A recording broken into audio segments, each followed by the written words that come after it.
नमस्कार। आज मैं आपके लिए लेकर आई हूँ शरत चंद्र चट्टोपाध्याय द्वारा लिखी हुई एक बांग्ला नॉवेल बड़ी दीदी का हिंदी रूपांतरण। दोस्तों, अगर आपको मेरे चैनल के कंटेंट अच्छे लगते हो तो मैं आपसे अनुरोध करूँगी कि मेरे चैनल को ज़रूर सब्सक्राइब करें और साथ ही साथ बेल आइकन भी प्रेस करें ताकि मेरे द्वारा अपलोड की हुई कहानियाँ सबसे पहले आप तक पहुँचे। तो आइए सुनते हैं बड़ी दीदी।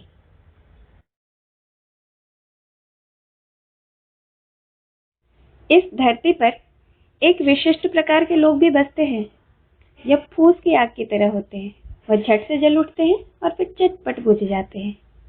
व्यक्तियों के पीठ पीछे हर समय एक ऐसा व्यक्ति होना चाहिए जो उनकी आवश्यकता के अनुसार उनके लिए फूस जुटा सके।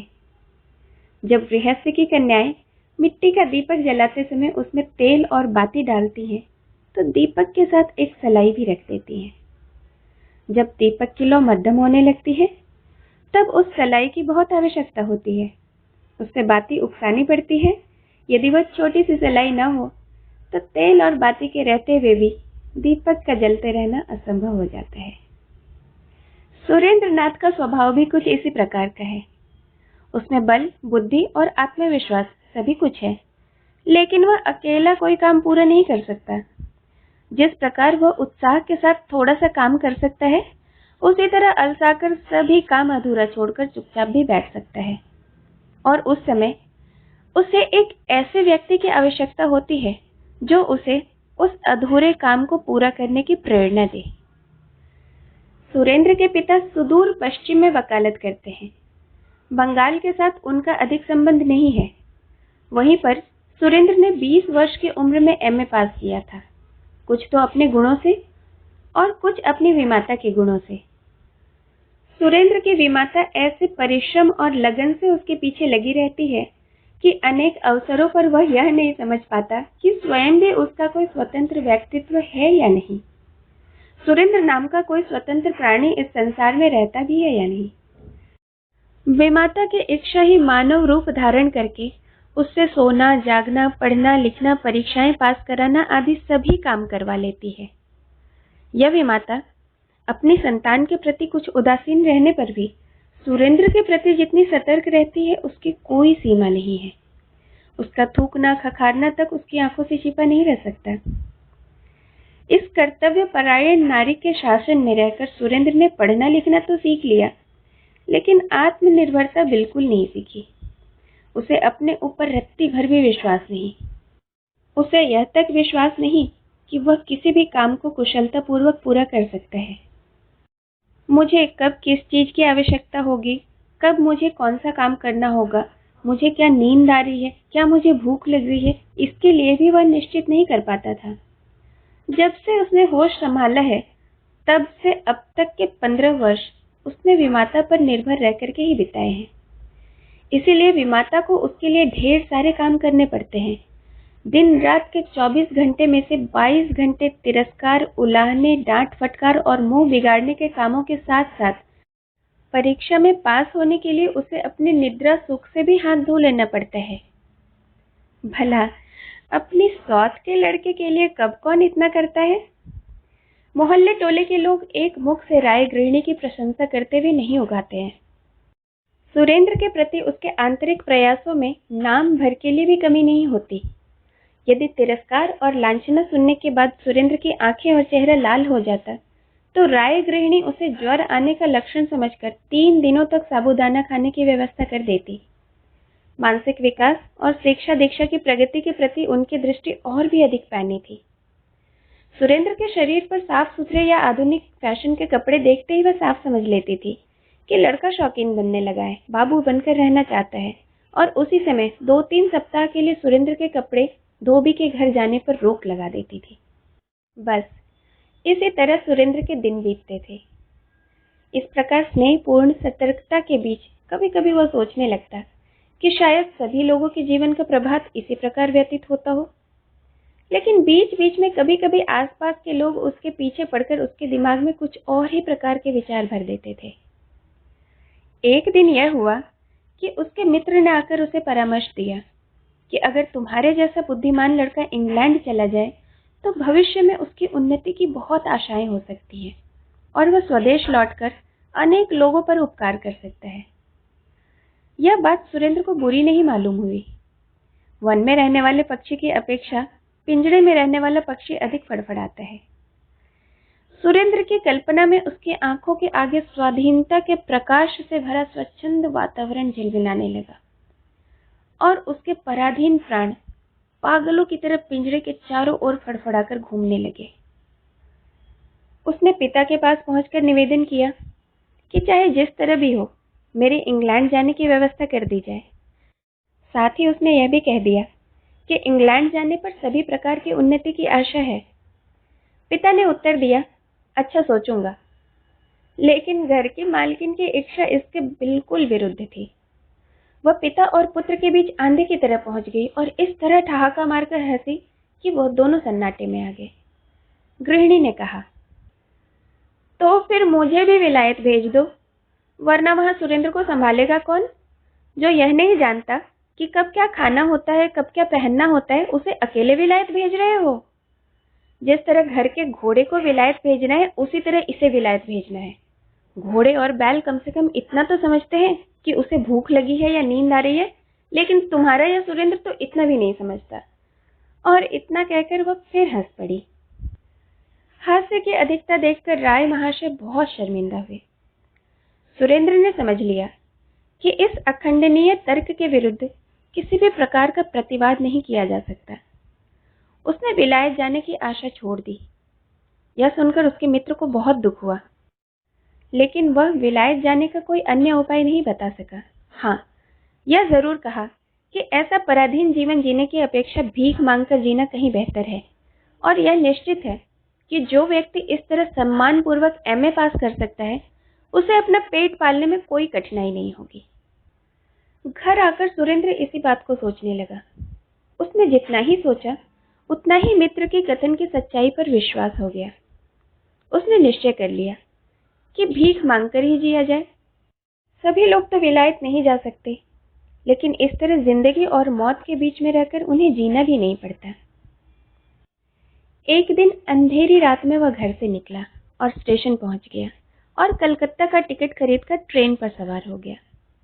चलते समय उसने डाक द्वारा पिता के पास पत्र भेजा कि मैं कुछ दिनों के लिए घर छोड़कर जा रहा हूं।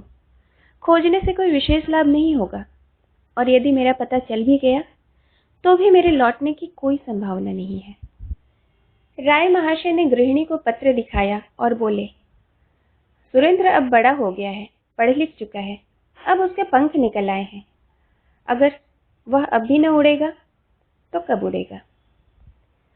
फिर भी उन्होंने तलाश किया। कलकत्ता में उनके जो भी परिचित थे उन्हें पत्र लिखे, लेकिन परिणाम कुछ न निकला। सुरेंद्र का कोई पता न चला। कलकत्ता की भीड़ और कोलाहल भरी सड़कों पर पहुंचकर सुरेंद्रनाथ घबरा गया। वहां न तो कोई डांटने फटकारने वाला था, न कोई दिन रात शासन करने वाला। मुंह सूख जाता तो कोई देखता न था, और मुंह भारी हो जाता तो कोई ध्यान न देता था। यहाँ अपने आप को स्वयं ही देखना पड़ता था। यहाँ भिक्षा भी मिल जाती है और करुणा के लिए स्थान भी। आश्रय भी मिल जाता है, लेकिन प्रयत्न की आवश्यकता होती है। यहाँ अपनी इच्छा से तुम्हारे बीच कोई ना आएगा। यहाँ आने पर उसे पहली शिक्षा यह मिली कि खाने के लिए चेष्टा स्वयं करनी पड़ती है, आश्रय के लिए स्वयं ही स्थान खोजना पड़ता है, और नींद तथा भूख में कुछ भेद है। उसे घर छोड़े कई दिन बीत गए थे। गली गली घूमते रहने के कारण उसका शरीर एकदम कमजोर पड़ गया था। पास के रुपए भी खत्म हो रहे थे, कपड़े मैले और फटने लगे थे। रात को सोने तक के लिए कहीं ठिकाना नहीं था। सुरेंद्र की आंखों में आंसू आ गए। घर को पत्र लिखने की इच्छा नहीं होती, लज्जा आती थी। और सबसे बढ़कर जब उसे अपनी विमाता के स्नेहहीन कठोर चेहरे की याद आती, तो घर जाने की इच्छा एकदम आकाश कुसुम बन जाती थी। उसे इस बात को सोचते हुए भी डर लगता था कि वह कभी वहां था। एक दिन उसने अपने जैसे ही दरिद्र आदमी की ओर देखा और पूछा, क्यों भाई, तुम यहाँ खाते किस तरह हो? वह आदमी भी कुछ मूर्ख सा ही था वरना सुरेंद्र की हंसी न उड़ाता। उसने कहा, नौकरी करके कमाते खाते हैं, कलकत्ता में रोजगार की कमी है क्या? सुरेंद्र ने पूछा, मुझे भी कोई नौकरी दिलवा सकते हो? उसने पूछा, तुम क्या जानते हो? सुरेंद्र कोई भी काम नहीं जानता था, इसलिए चुप रहकर कुछ सोचने लगा। तुम भले घर के लड़के हो? सुरेंद्र ने हाँ में सिर हिला दिया। तो पढ़ना लिखना क्यों नहीं सीखा? सीखा है। उस आदमी ने कुछ सोचकर कहा, तो फिर उस बड़े मकान में चले जाओ, इसमें एक बहुत बड़े जमींदार रहते हैं, वह कुछ न कुछ इंतजाम कर देंगे। यह कहकर वह चला गया। सुरेंद्र नाथ फाटक के पास गया, कुछ देर वहीं खड़ा रहा, फिर जरा पीछे हटा, एक बार फिर आगे बढ़ा और फिर पीछे हटाया। उस दिन कुछ भी न हुआ। दूसरा दिन भी इसी तरह बीत गया। 2 दिनों में साहस संजोकर उसने किसी तरह फाटक पर कदम रखा। सामने एक नौकर खड़ा था। उसने पूछा, क्या चाहते हो? बाबू साहब घर पर नहीं है। सुरेंद्र नाथ का चेहरा खुशी से चमक उठा। एक बहुत ही मुश्किल काम से उसे छुट्टी मिली। बाबू साहब घर पर नहीं है। नौकरी की बात, दुख की कहानी किसी से कहनी नहीं पड़ी। यही उसकी खुशी का कारण था। दोगुने उत्साह के साथ लौटकर उसने दुकान में बैठकर भर पेट भोजन किया। थोड़ी देर तक बड़ी प्रसन्नता के साथ वह इधर उधर घूमता रहा और मन ही मन सोचता रहा कि कल किस प्रकार बातचीत करने पर मेरा कुछ ठिकाना बन जाए। लेकिन दूसरे दिन वह उत्साह नहीं रहा। जैसे जैसे उस मकान के निकट पहुंचता गया, वैसे वैसे उसकी लौटने की इच्छा बढ़ती गई।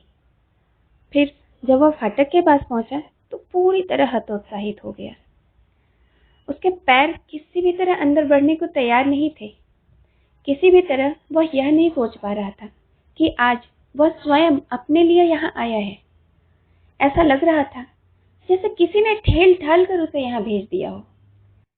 लेकिन आज वह दरवाजे पर खड़ा रहकर और अधिक अपेक्षा नहीं करेगा, इसलिए अंदर चला गया। फिर उसी नौकर से भेंट हुई। उसने कहा, बाबू साहब आज घर पर हैं, आप उनसे भेंट करेंगे? हाँ। अच्छा तो चलिए। जमींदार साहब का मकान बहुत बड़ा है। बड़े सलीके से, साहबी ढंग से सामान सजे हुए हैं। कमरे पर कमरे, संगमरमर की सीढ़ियां, हर कमरे में झाड़ फानुस और उस पर सुर्ख कपड़े के गिलाफ शोभा पा रहे हैं। दीवारों पर लगे हुए बड़े बड़े शीशे, न जाने कितने चित्र और फोटोग्राफ। दूसरों के लिए यह सब चीजें चाहे जैसी भी हों, लेकिन सुरेंद्र के लिए यह नई नहीं थी, क्योंकि उसके पिता का घर भी कोई निर्धन की कुटिया नहीं थी। और चाहे जो कुछ भी हो, लेकिन वह दरिद्र पिता के आश्रय में पलकर इतना बड़ा नहीं हुआ है। सुरेंद्र सोच रहा था उस आदमी की बात जिससे वह भेंट करने जा रहा है और जिससे प्रार्थना के लिए वह जा रहा है, कि वह क्या प्रश्न करेंगे, मैं क्या उत्तर दूंगा। लेकिन इतनी बात सोचने का समय नहीं मिला। मालिक सामने ही बैठे थे। सुरेंद्र नाथ से बोले, क्या काम है? आज 3 दिन से सुरेंद्र यही बात सोच रहा था, लेकिन इस समय वह सारी बातें भूल गया। बोला, मैं ब्रजनाथ लाहिड़ी पूर्व बंगाल के जमींदार हैं। उनके सिर के 2-4 बाल पक भी गए हैं, और वह बाल समय के पहले नहीं बल्कि ठीक उम्र पर ही पके हैं। बड़े आदमी हैं, इसलिए उन्होंने फौरन सुरेंद्र नाथ के आने का उद्देश्य समझ लिया और पूछा, क्या चाहते हो? जी, मुझे एक क्या? नौकरी। ब्रजराज बाबू ने मुस्कुराकर कहा, यह तुमसे किसने कहा कि मैं नौकरी दे सकता हूँ? जी, रास्ते में एक आदमी से भेंट हुई थी, मैंने उससे पूछा था और उसने आपके बारे में। अच्छी बात है। तुम्हारा मकान कहाँ है? पश्चिम में। वहाँ तुम्हारे कौन कौन है? सुरेंद्र ने सब कुछ बता दिया। वर्तमान स्थिति से सुरेंद्र ने एक नया ढंग सीखा था। अटकते अटकते बोला, मामूली नौकरी करते हैं।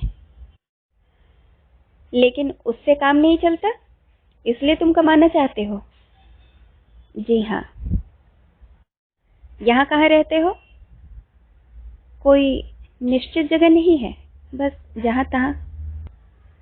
ब्रज बाबू को दया आ गई। सुरेंद्र को बैठाकर उन्होंने कहा, तुम अभी बच्चे हो, इस उम्र में तुम घर छोड़ने को विवश हुए तो यह जानकर दुख होता है, लेकिन मैं तो तुम्हें कोई नौकरी नहीं दे सकता, लेकिन हाँ, कुछ ऐसा उपाय कर सकता हूँ कि तुम्हारी कुछ व्यवस्था हो जाए। अच्छा, सुरेंद्र जाने लगा। उसे जाते देख ब्रज बाबू ने उसे फिर बुलाकर पूछा, तुम्हें और कुछ नहीं पूछना है? बस इतने से ही तुम्हारा काम हो गया? तुमने यह तक जानने समझने की जरूरत नहीं समझी कि मैं तुम्हारे लिए क्या उपाय कर सकता हूँ? सुरेंद्र सकपकाया सा लौट कर खड़ा हो गया।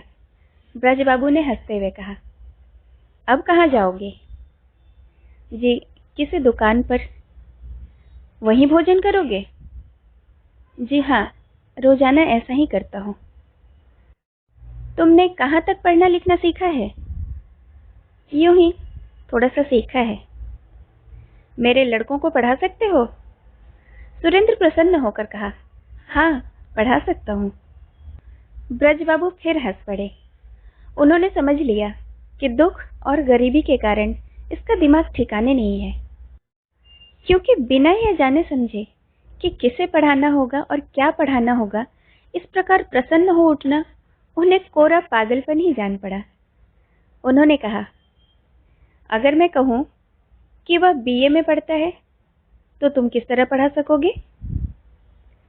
सुरेंद्र कुछ गंभीर हो गया, सोचकर बोला, किसी तरह काम चला ही लूंगा।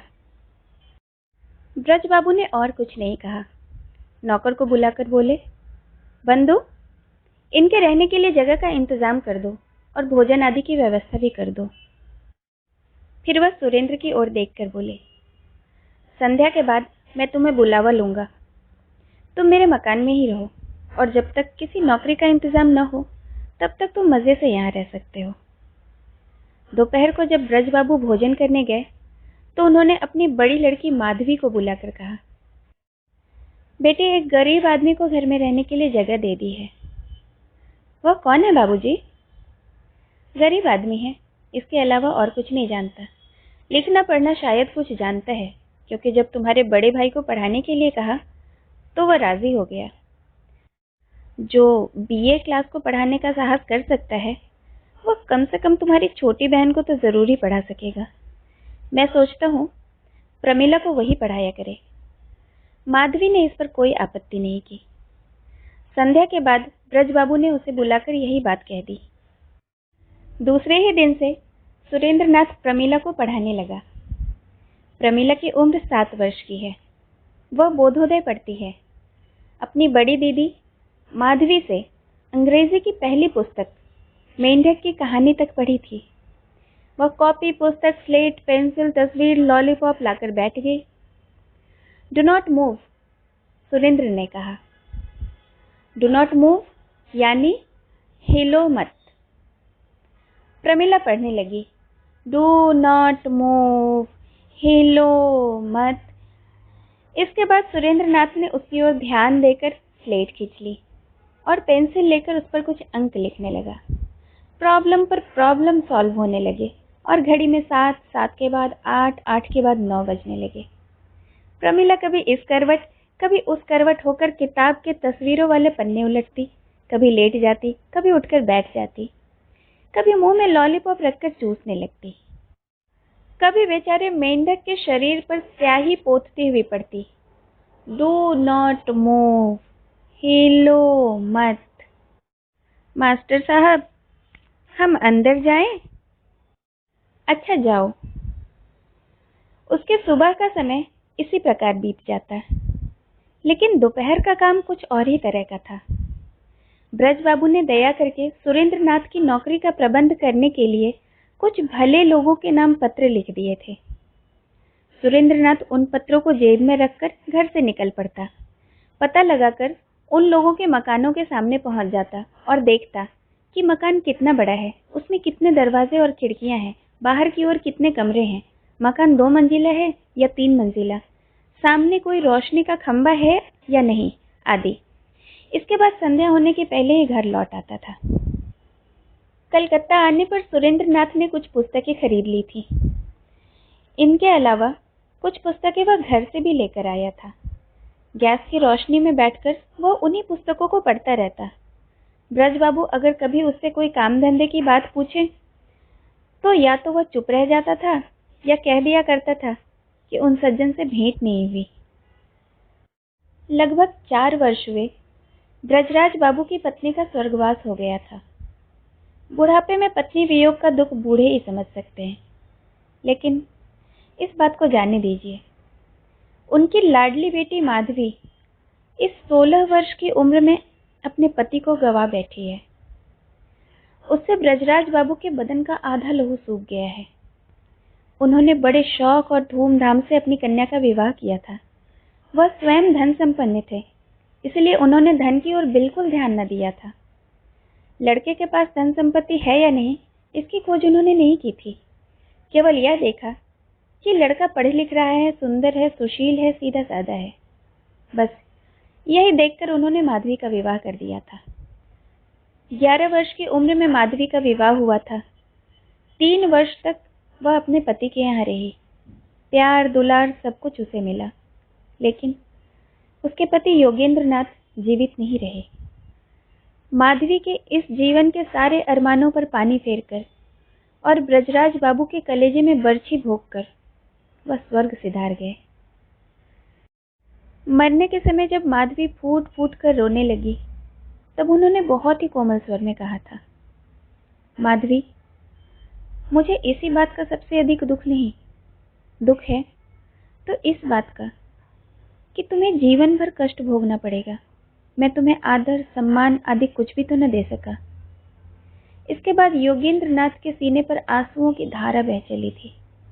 माधवी ने उनके आंसू पोंछते हुए कहा, जब मैं फिर तुम्हारे चरणों में आकर मिलूं, तब आदर मान देना। योगेंद्र नाथ ने कहा था, माधवी, जो जीवन तुम मेरे सुख के लिए समर्पित करती, वह जीवन अब सभी के सुख के लिए समर्पित कर देना। जिनके चेहरे पर दुख और उदासी दिखाई दे, उसी चेहरे को प्रफुल्लित करने का प्रयत्न करना। और क्या कहूँ माधवी। इसके बाद फिर आंसू मचलकर बहने लगे। माधवी ने उन्हें फिर पोंछ दिया, तुम सत्यता पर चलना, तुम्हारे पुण्य प्रताप से ही मैं तुम्हें फिर पा सकूंगा। तभी से माधवी बिल्कुल बदल गई है।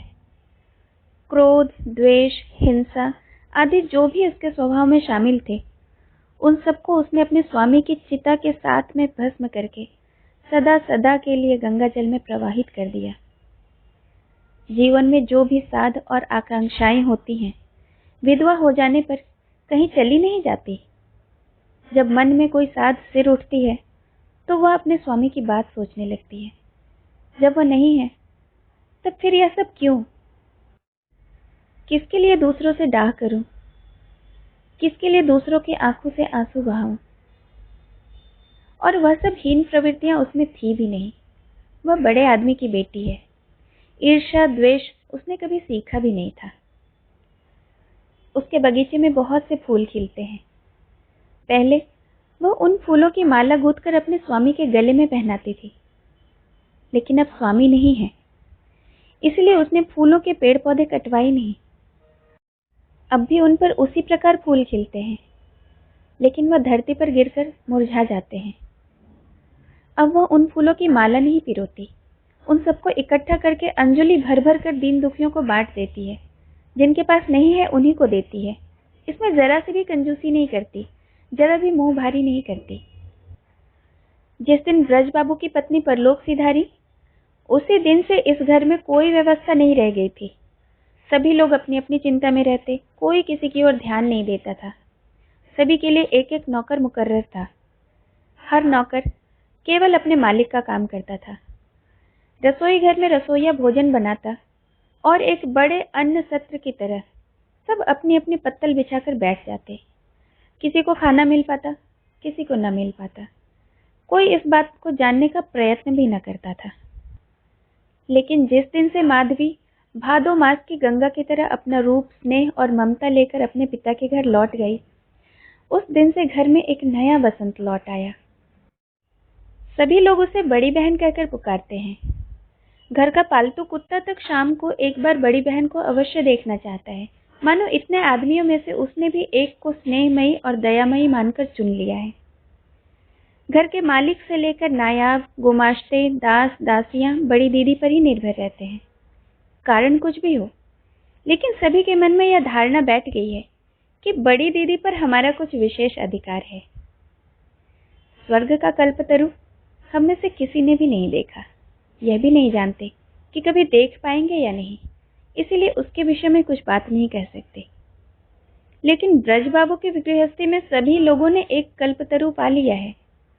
उसी कल्पतरु के नीचे आकर वह हाथ फैलाते हैं और मनचाही वस्तु पाकर हंसते हुए लौट जाते हैं।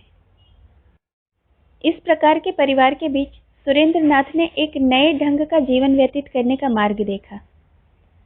जब सभी लोगों ने सारा भार एक ही व्यक्ति पर डाल रखा है, तो उसने भी वैसा ही किया, लेकिन अन्य लोगों की अपेक्षा उसकी धारणा कुछ और ही प्रकार की है। वह सोचता है कि बड़ी दीदी नाम का एक जीवित पदार्थ इस घर में रहता है, वही सबको देखता सुनता है, सबके नाज नखरे वही बर्दाश्त करता है, और जिस जिस चीज की जिसको आवश्यकता होती है वह उससे उसे मिल जाती है।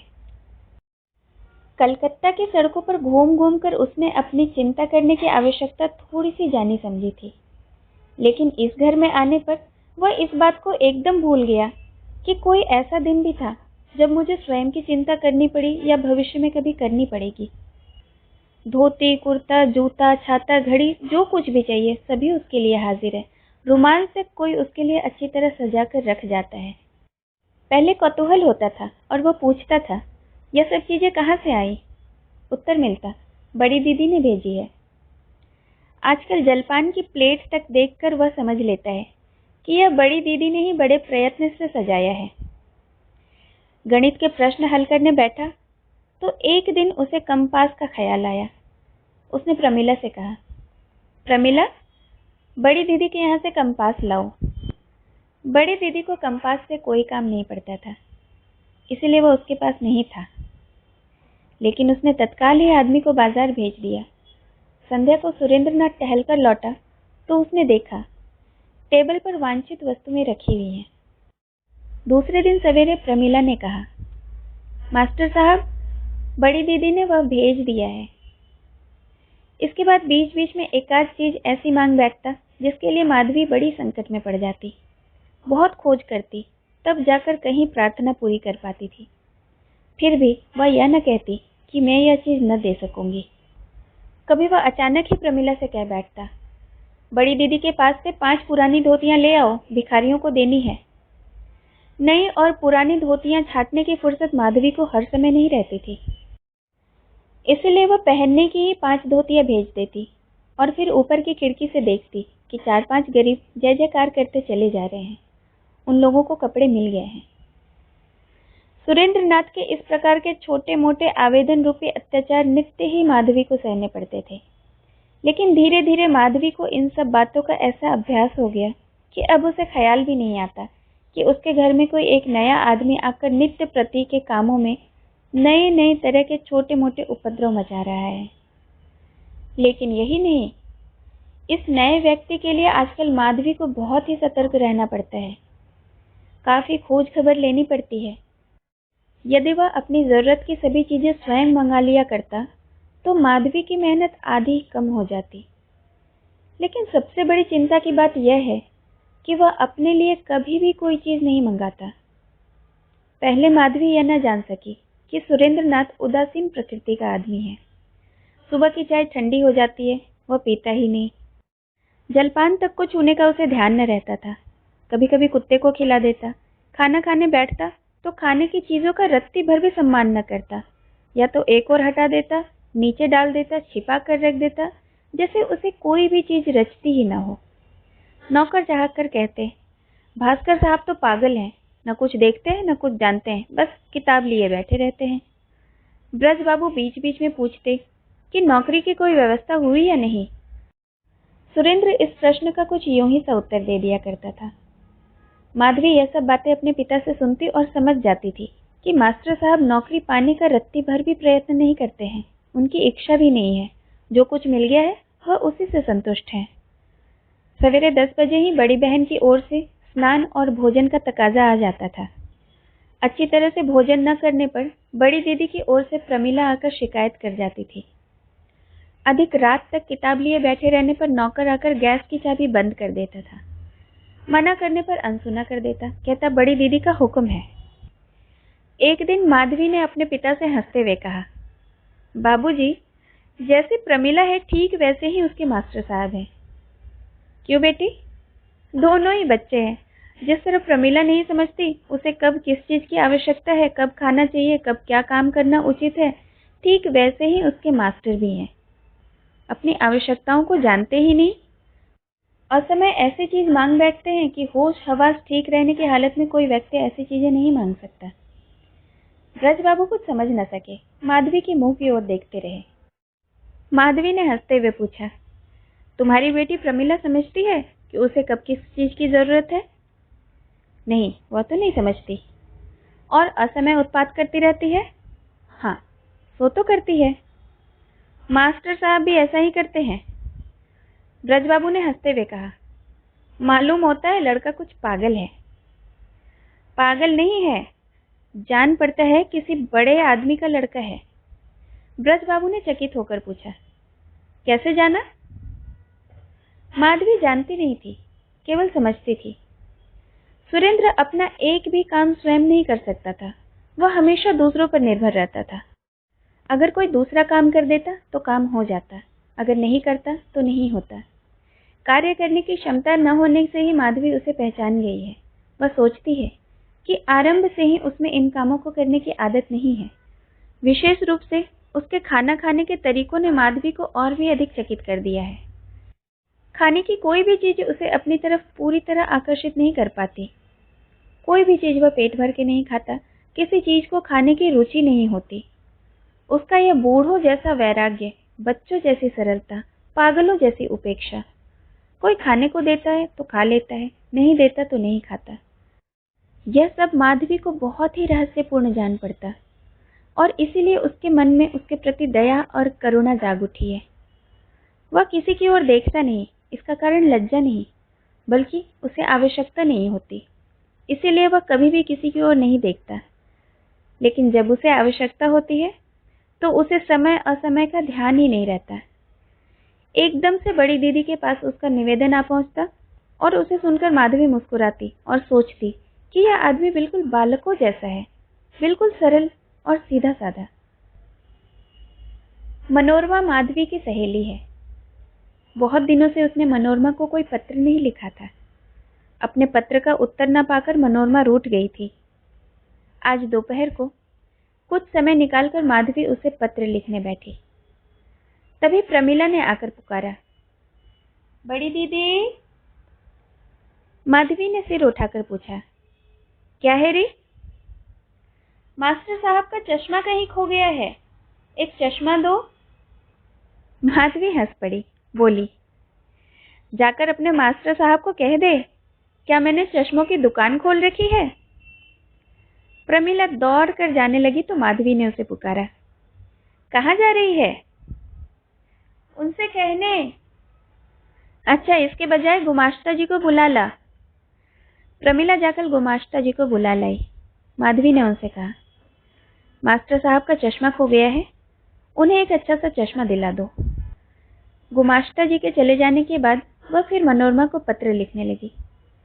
पत्र के अंत में उसने यह लिखा, प्रमिला के लिए बाबूजी ने एक टीचर रखा है। उसे आदमी भी कह सकते हैं और छोटा बालक भी कह सकते हैं। ऐसा जान पड़ता है कि इससे पहले वह घर के बाहर कभी नहीं रहा है। संसार का कुछ भी उसे पता नहीं। अगर उसका ध्यान न रखा जाए, उसकी देखरेख न की जाए, तो पल भर भी उसका काम नहीं चल सकता। मेरा लगभग आधा समय उसने छीन रखा है। तुम्हें कब पत्र लिखूं? अगर तुम जल्दी आ गई तो मैं इस अकर्मण्य आदमी को दिखाऊंगी। ऐसा निकम्मा नकारा आदमी तुमने अपने जीवन में न देखा होगा। खाना दिया जाता है तो खा लेता है, वरना चुपचाप उपवास करके रह जाता है। शायद दिन भर भी उसे इस बात पर ध्यान नहीं आता कि उसने खाना खाया है या नहीं। एक दिन भी वह अपना काम आप नहीं चला सकता, इसीलिए सोचती हूँ कि ऐसे लोग घर से बाहर निकलते ही क्यों हैं। सुना है उसके माता पिता भी हैं, लेकिन मुझे तो लगता है उसके माता पिता इंसान नहीं पत्थर हैं। मैं तो शायद ऐसे आदमी को कभी अपनी आंखों से ओझल भी न कर सकती थी। मनोरमा ने मजाक करते हुए उस पत्र का उत्तर दिया। तुम्हारे पत्र से अन्य समाचारों का भी मालूम हुआ और साथ ही यह भी मालूम हुआ कि तुमने अपने घर में एक बंदर पाल लिया है और तुम उसकी सीता देवी बन बैठी हो। फिर भी सावधान किए देती हूँ, तुम्हारी मनोरमा।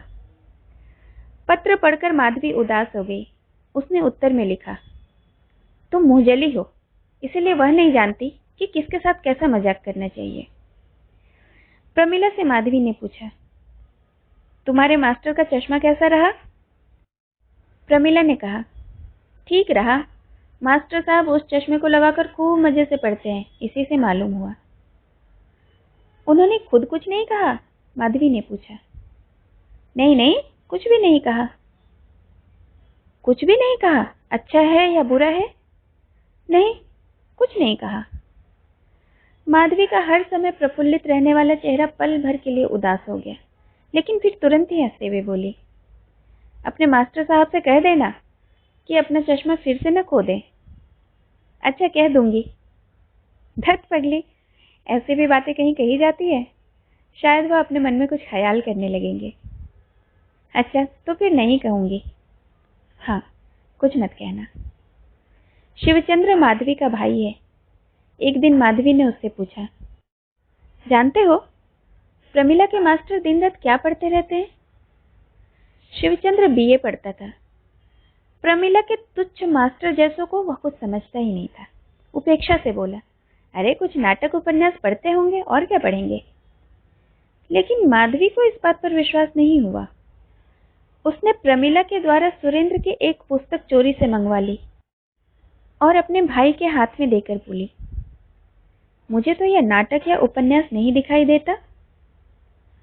शिवचंद्र ने सारी पुस्तक उलट पुलट कर देखी, लेकिन उसके समझ में कुछ न आया। बस इतना ही समझ पाया कि वह उस पुस्तक का एक भी अक्षर नहीं जानता था। लेकिन बहन के सामने अपना सम्मान नष्ट करने की इच्छा नहीं हुई। उसने कहा, यह गणित की पुस्तक है, स्कूल में छोटी क्लासों में पढ़ाई जाती है। दुखी होकर माधवी ने पूछा, क्या यह किसी ऊंची क्लास की पुस्तक नहीं है? क्या कॉलेज में पढ़ाई जाने वाली पुस्तक नहीं है? शिवचंद्र ने रूखे स्वर में उत्तर दिया, नहीं नहीं, बिल्कुल नहीं। लेकिन उस दिन से शिवचंद्र सुरेंद्र नाथ के सामने कभी नहीं पढ़ता। उसके मन में यह डर बैठ गया था कि कहीं ऐसा न हो कि वह कोई बात पूछ बैठे जिससे सारी बातें खुल जाए और फिर पिता की आज्ञा से उसे भी सवेरे प्रमिला के साथ साथ मास्टर साहब के पास कॉपी पेंसिल लेकर बैठना पड़े। कुछ दिन बाद माधवी ने पिता से कहा, बाबूजी, मैं कुछ दिनों के लिए काशी जाऊंगी। ब्रज बाबू चिंतित हो उठे। क्यों बेटी, तुम काशी चली जाओगी तो गृहस्थी का क्या होगा? माधवी हंसकर बोली, मैं लौट आऊंगी, हमेशा के लिए थोड़ी ही जा रही हूं। माधवी तो हंस पड़ी, लेकिन पिता की आंखें छलक उठी। माधवी ने समझ लिया कि ऐसा कहना उचित न हुआ। बात संभालने के लिए बोली, सिर्फ कुछ दिनों के लिए घूम आऊंगी। तो चली जाओ बेटी, लेकिन यह गृहस्थी तुम्हारे बिना नहीं चलेगी। मेरे बिना गृहस्थी नहीं चलेगी? चलेगी क्यों नहीं बेटी, जरूर चलेगी, लेकिन उसी तरह जिस तरह पतवार के टूट जाने पर नाव बहाव की ओर चलने लगती है। लेकिन काशी जाना भी बहुत आवश्यक था। वहां उसकी विधवा ननद अपने इकलौते बेटे के साथ रहती थी। उसे एक बार देखना भी जरूरी है। काशी जाने के एक दिन पहले उसने हरेक को बुलाकर गृहस्थी का भार सौंप दिया। किसी दासी को बुलाकर पिता, भाई और प्रमिला की विशेष रूप से देखभाल करने की हिदायत दी, लेकिन मास्टर साहब के बारे में किसी से कुछ नहीं कहा। ऐसा उसने भूलकर नहीं, बल्कि जानबूझकर किया था। इस समय उस पर उसे गुस्सा भी आ रहा था। माधवी ने उसके लिए बहुत कुछ किया, लेकिन इस समय उसने मुंह से एक शब्द भी कहकर कृतज्ञता प्रकट नहीं की। इसलिए माधवी विदेश जाकर इस निकम्मे संसार से अनजान और उदासीन मास्टर को जताना चाहती है कि मैं भी कोई चीज हूं। जरा सा मजाक करने में हर्जे क्या है? यह देख लेने में हानि ही क्या है कि उसके यहाँ न होने पर मास्टर के दिन कैसे कटते हैं। इसीलिए वह काशी जाते समय किसी से सुरेंद्र के संबंध में कुछ भी न कह गई। सुरेंद्र नाथ उस समय कोई प्रॉब्लम सॉल्व कर रहा था। प्रमिला ने कहा, रात को बड़ी बहन काशी चली गई। प्रमिला की बात उसके कानों तक नहीं पहुंची। उसने उस पर कोई ध्यान न दिया। लेकिन 3 दिन बाद जब उसने देखा कि 10 बजे भोजन करने के लिए कोई आग्रह नहीं करता, किसी किसी दिन 1 और किसी दिन 2 भी बज जाते हैं। नहाने के बाद धोती पहनते समय पता चलता है कि धोती पहले की तरह साफ नहीं है। जलपान की प्लेट पहले की तरह सजाई हुई नहीं है। रात को गैस की चाबी बंद करने अब कोई नहीं आता। पढ़ने की झोंक में रात को 2 और कई बार 3 बज जाते हैं। सुबह जल्दी नींद नहीं खुलती, उठने में देर हो जाती है। दिन भर की नींद आंखों की पलकों को छोड़कर जाना नहीं चाहती और शरीर मानो बहुत ही शिथिल हो गया है। तब उसे पता चला कि इस गृहस्थी में कुछ परिवर्तन हो गया है। जब इंसान को गर्मी महसूस होती है तब वह पंखे की तलाश करता है।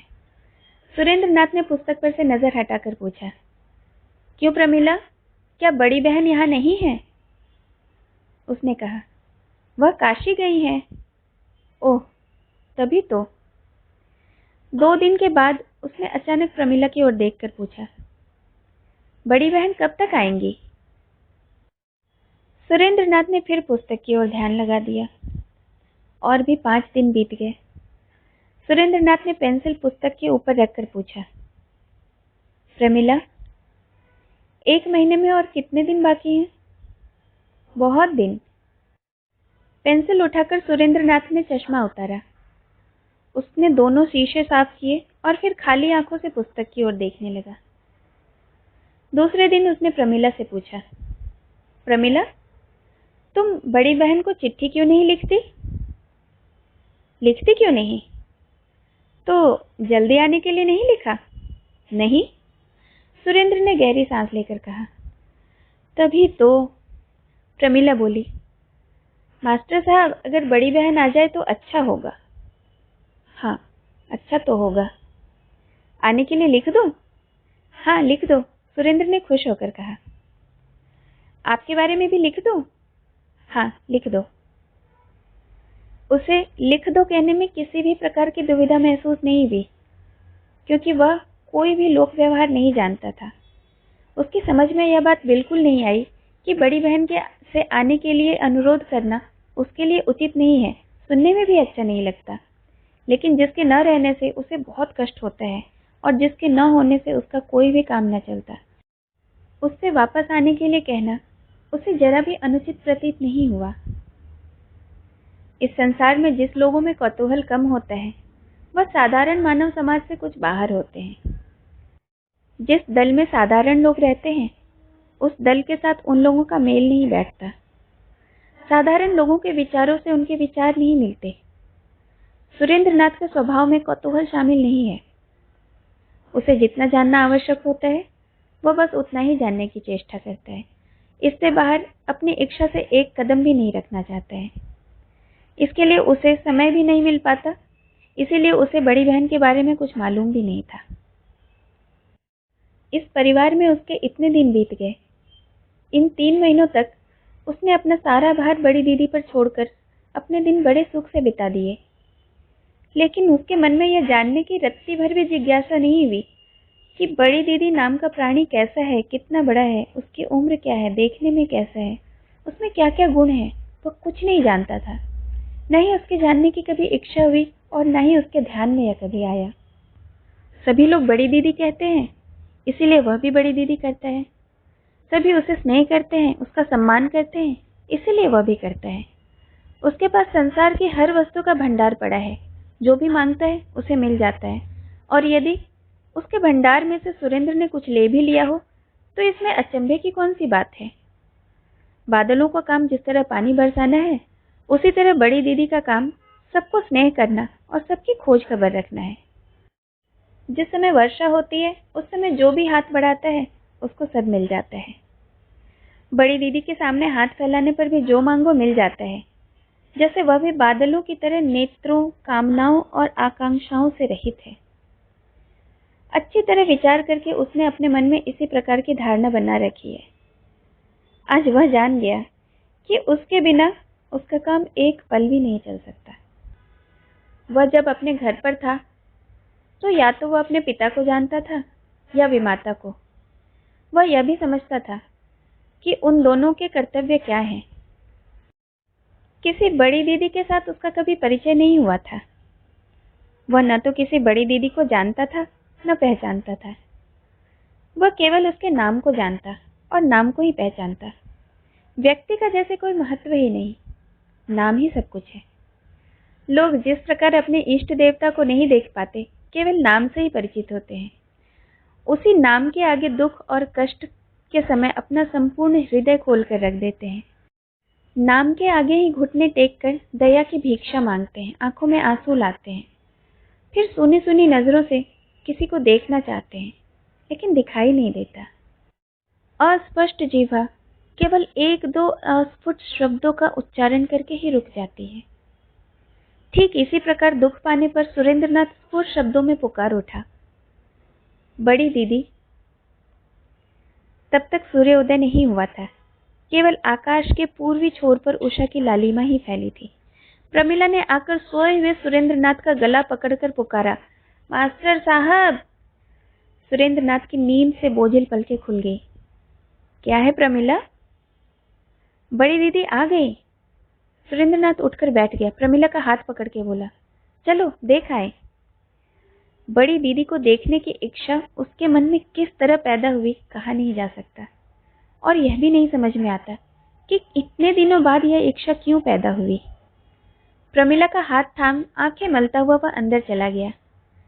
माधवी के कमरे के सामने पहुंचकर प्रमिला ने पुकारा, बड़ी दीदी। बड़ी दीदी किसी काम में लगी थी। बोली, क्या है प्रमिला? मास्टर साहब। वह दोनों कमरे में पहुंच चुके थे। माधवी हड़बड़ा कर खड़ी हो गई और सिर पर एक लंबा सा घूंघट खींचकर जल्दी से एक कोने में खिसक गई। सुरेंद्रनाथ ने कहा, बड़ी दीदी, तुम्हारे चले जाने पर बहुत कष्ट। माधवी ने घूंघट की आड़ में अत्यंत लज्जा के कारण अपनी जीभ काटकर मन ही मन कहा, छी छी। तुम्हारे चले जाने पर माधवी मन ही मन कह उठी, कितनी लज्जा की बात है। फिर धीरे से बड़ी नरमी से बोली, प्रमिला, मास्टर साहब से बाहर जाने के लिए कह दे। प्रमिला छोटी होने पर अपनी बड़ी दीदी के व्यवहार को देखकर समझ गई कि यह काम अच्छा नहीं हुआ। बोली, चलिए मास्टर साहब। सुरेंद्र कुछ देर हक्का बक्का खड़ा रहा, फिर बोला, चलो। वह अधिक बातें नहीं करना जानता था और अधिक बातें करना भी नहीं चाहता था, लेकिन दिन भर बादल छाए रहने के बाद जब सूर्य निकलता है तो जिस तरह बरबस सब लोग उसकी ओर देखने लगते हैं और पल भर के लिए उन्हें इस बात का ध्यान ही नहीं रहता कि सूरज को देखना उचित है भी या नहीं, या उसकी ओर देखने से उसकी आंखों में पीड़ा होगी। ठीक उसी प्रकार 1 माह तक बादलों से घिरे आकाश के नीचे रहने के बाद जब पहले पहल सूर्य चमका तो सुरेंद्रनाथ बड़ी उत्सुकता और प्रसन्नता के साथ उसे देखने के लिए चला गया, लेकिन वह यह नहीं जानता था कि इसका परिणाम यह होगा। उसी दिन से उसकी देखरेख में कुछ कमी होने लगी। माधवी कुछ लजाने लगी, क्योंकि इस बात को लेकर बिंदुमती मौसी कुछ हंसी थी। सुरेंद्रनाथ भी कुछ संकुचित सा हो गया था। वह महसूस करने लगा था कि बड़ी दीदी का असीमित भंडार अब सीमित हो गया है। बहन की देखरेख और माता का स्नेह उसे नहीं मिल पाता, कुछ दूर दूर रहकर हट जाता है। एक दिन उसने प्रमिला से पूछा, बड़ी दीदी मुझसे कुछ नाराज हैं क्या?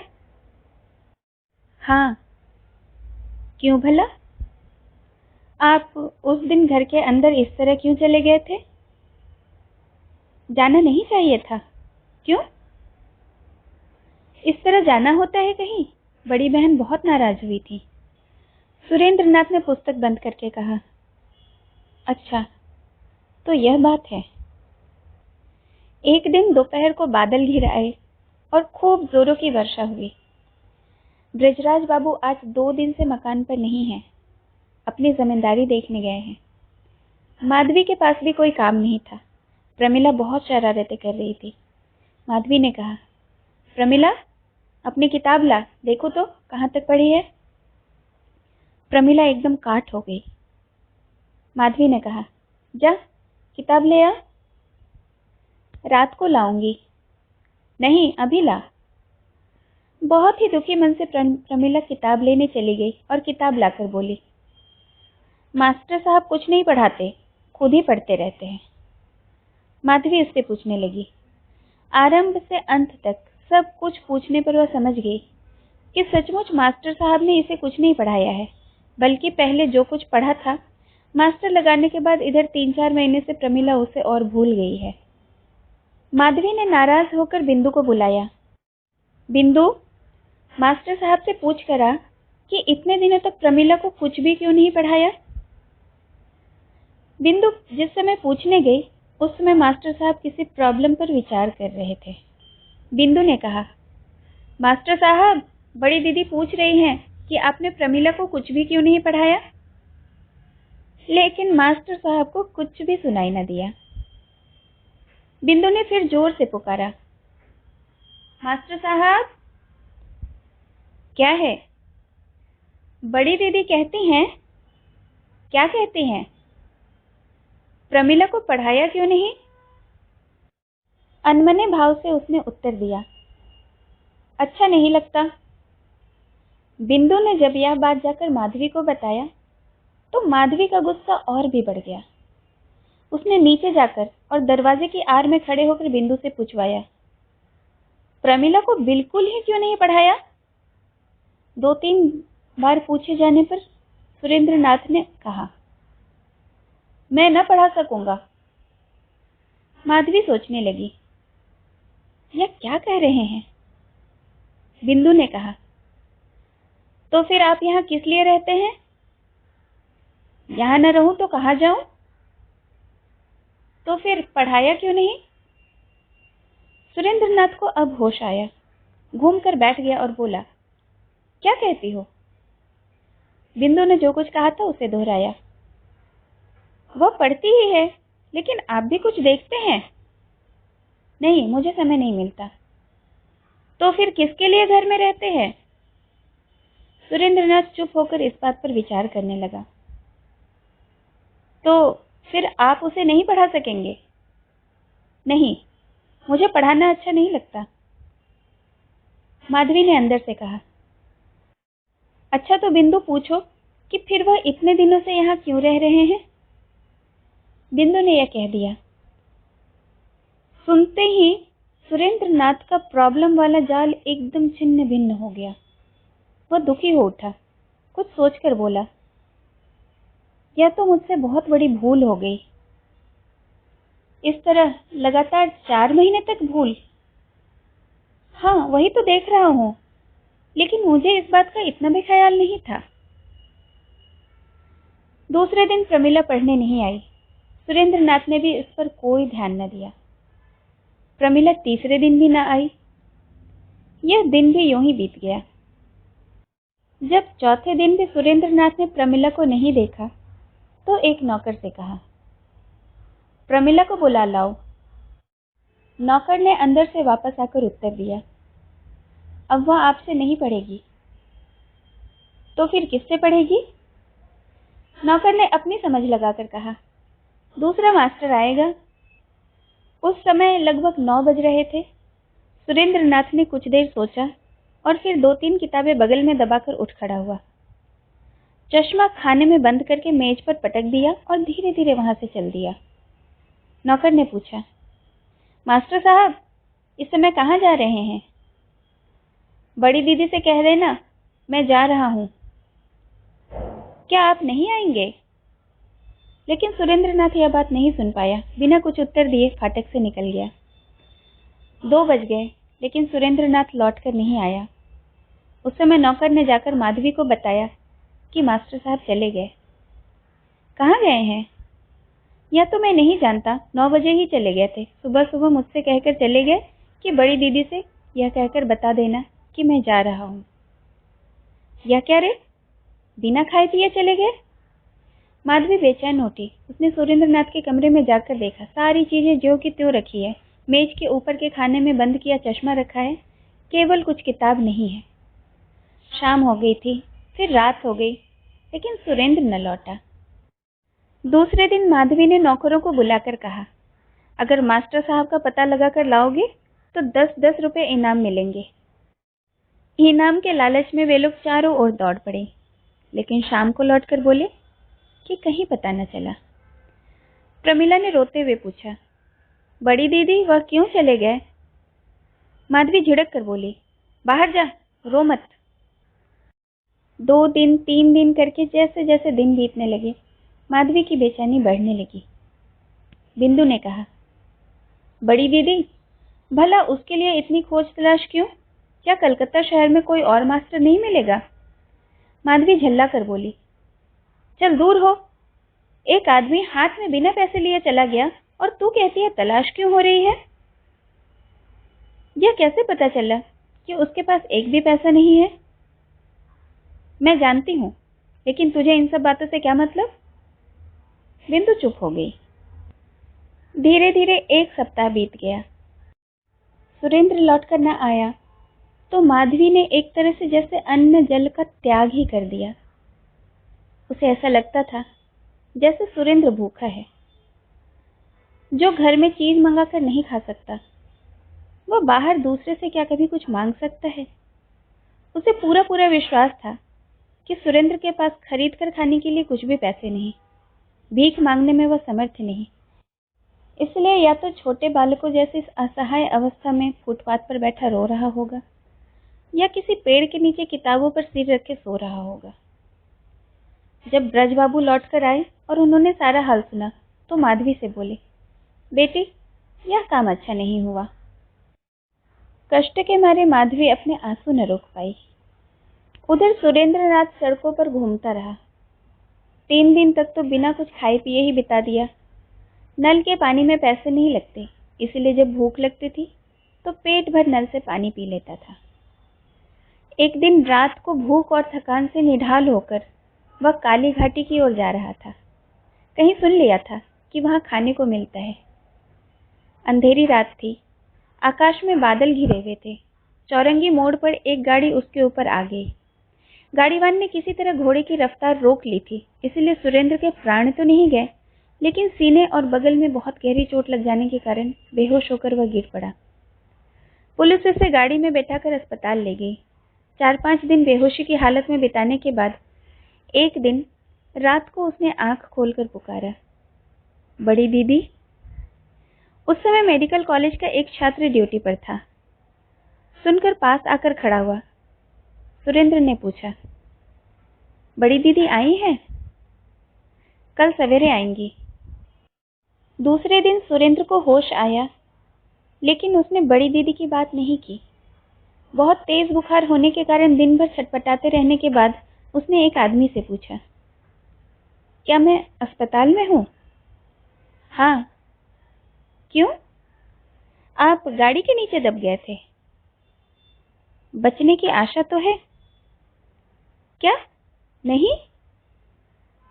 दूसरे किसी छात्र ने पास आकर पूछा, यहाँ आपका कोई परिचित या रिश्तेदार है? कोई नहीं। तब उस दिन इतनी रात को आप बड़ी दीदी कहकर किसे पुकार रहे थे? क्या वह यहाँ है? हैं, लेकिन वह आ नहीं सकेंगी। मेरे पिताजी को समाचार भेज सकते हैं। अच्छा, भेज देंगे। सुरेंद्रनाथ ने अपने पिता का पता बता दिया। उस छात्र ने उसी दिन उन्हें पत्र लिख दिया। इसके बाद बड़ी दीदी का पता लगाने के लिए पूछा। अगर स्त्रियां आना चाहें तो बड़े आराम से आ सकती है, हम लोग उनकी व्यवस्था कर सकते हैं। आपकी बड़ी दीदी का पता मालूम हो जाए तो उनके पास भी समाचार भेज सकते हैं, उसने कहा। सुरेंद्र ने कुछ देर तक सोचने के बाद ब्रजबाबू का पता बता दिया। मेरा मकान ब्रजबाबू के मकान के पास ही है। आज मैं उन्हें आपके बारे में बता दूंगा। अगर वह चाहेंगे तो देखने के लिए आ जाएंगे। सुरेंद्र ने कुछ न कहा। उसने मन ही मन समझ लिया था कि बड़ी दीदी का आना असंभव है। लेकिन छात्र ने दया करके ब्रजबाबू के पास समाचार पहुंचा दिया। ब्रजबाबू ने चौंक कर कहा, बच तो जाएगा ना? हाँ, पूरी आशा है। ब्रजबाबू ने घर के अंदर आकर अपनी बेटी से कहा, माधवी, जो सोचा था वही हुआ। सुरेंद्र गाड़ी के नीचे दब जाने के कारण अस्पताल में है। माधवी का समूचा व्यक्तित्व कांप उठा। उसने तुम्हारा नाम लेकर बड़ी दीदी कहकर पुकारा था। उसे देखने चलोगी? उसी समय पास वाले कमरे में से प्रमिला ने न जाने क्या गिरा दिया। बहुत जोर से झंझनाहट की आवाज हुई। माधुरी दौड़कर उस कमरे में गई। कुछ देर बाद लौटकर बोली, आप देख आइए, मैं नहीं जा सकूंगी। ब्रजबाबू दुखित भाव से कुछ मुस्कुराते हुए बोले, अरे, वह जंगल का जानवर है, उसके ऊपर क्या गुस्सा करना चाहिए? माधवी ने कोई उत्तर न दिया तो ब्रजबाबू अकेले ही सुरेंद्र को देखने चले गए। देखकर बहुत दुखी हुए और बोले, अगर तुम्हारे माता पिता के पास खबर भेज दी जाए तो कैसा रहे? खबर भेज दी है। कोई डर की बात नहीं, उनके आते ही मैं सारा इंतजाम कर दूंगा। रुपए पैसे की बात सोचकर ब्रजबाबू ने कहा, मुझे उन लोगों का पता बता दो जिससे मैं ऐसा इंतजाम कर दूं कि उन लोगों को यहाँ आने में कोई असुविधा न हो। लेकिन सुरेंद्र इन बातों को अच्छी तरह न समझ सका। बोला, बाबूजी आ जाएंगे, उन्हें कोई असुविधा नहीं होगी। ब्रजबाबू ने घर लौटकर माधवी को सारा हाल सुना दिया। तब से ब्रजबाबू रोजाना सुरेंद्र को देखने के लिए अस्पताल जाने लगे। उनके मन में उसके लिए स्नेह पैदा हो गया था। एक दिन लौटकर बोले, माधवी, तुमने ठीक समझा था, सुरेंद्र के पिता बहुत धनवान हैं। कैसे मालूम हुआ? माधवी ने उत्सुकता से पूछा। उसके पिता बहुत बड़े वकील हैं, वह कल रात आए हैं। माधवी चुप रही। सुरेंद्र घर से भाग आया था, ब्रजबाबू ने बताया। क्यों? उसके पिता से आज बातचीत हुई, उन्होंने सारी बातें बताई। इसी वर्ष उसने पश्चिम के एक विश्वविद्यालय से सर्वोच्च सम्मान के साथ एमए पास किया है। वह विलायत जाना चाहता था, लेकिन लापरवाह और उदासीन प्रकृति का लड़का होने के कारण पिता को विलायत भेजने का साहस नहीं हुआ। इसलिए नाराज होकर वह घर से भाग आया। अच्छा हो जाने दो, वह उसे घर लेके चले जाएंगे। निश्वास रोककर और उमड़ते हुए आंसुओं को पीकर माधवी ने कहा, यही अच्छा है। सुरेंद्र को अपने घर गए हुए 6 महीने बीत चुके हैं। इस बीच माधवी ने केवल एक ही बार मनोरमा को पत्र लिखा, उसके बाद नहीं लिखा। दुर्गा पूजा के समय मनोरमा अपने मैके आई और माधवी के पीछे पड़ गई। तू अपना बंदर दिखा। माधवी ने हंसकर कहा, भला मेरे पास बंदर कहाँ? मनोरमा उसकी ठोड़ी पर हाथ रखकर कोमल कंठ से बड़े सुर ताल से गाने लगी।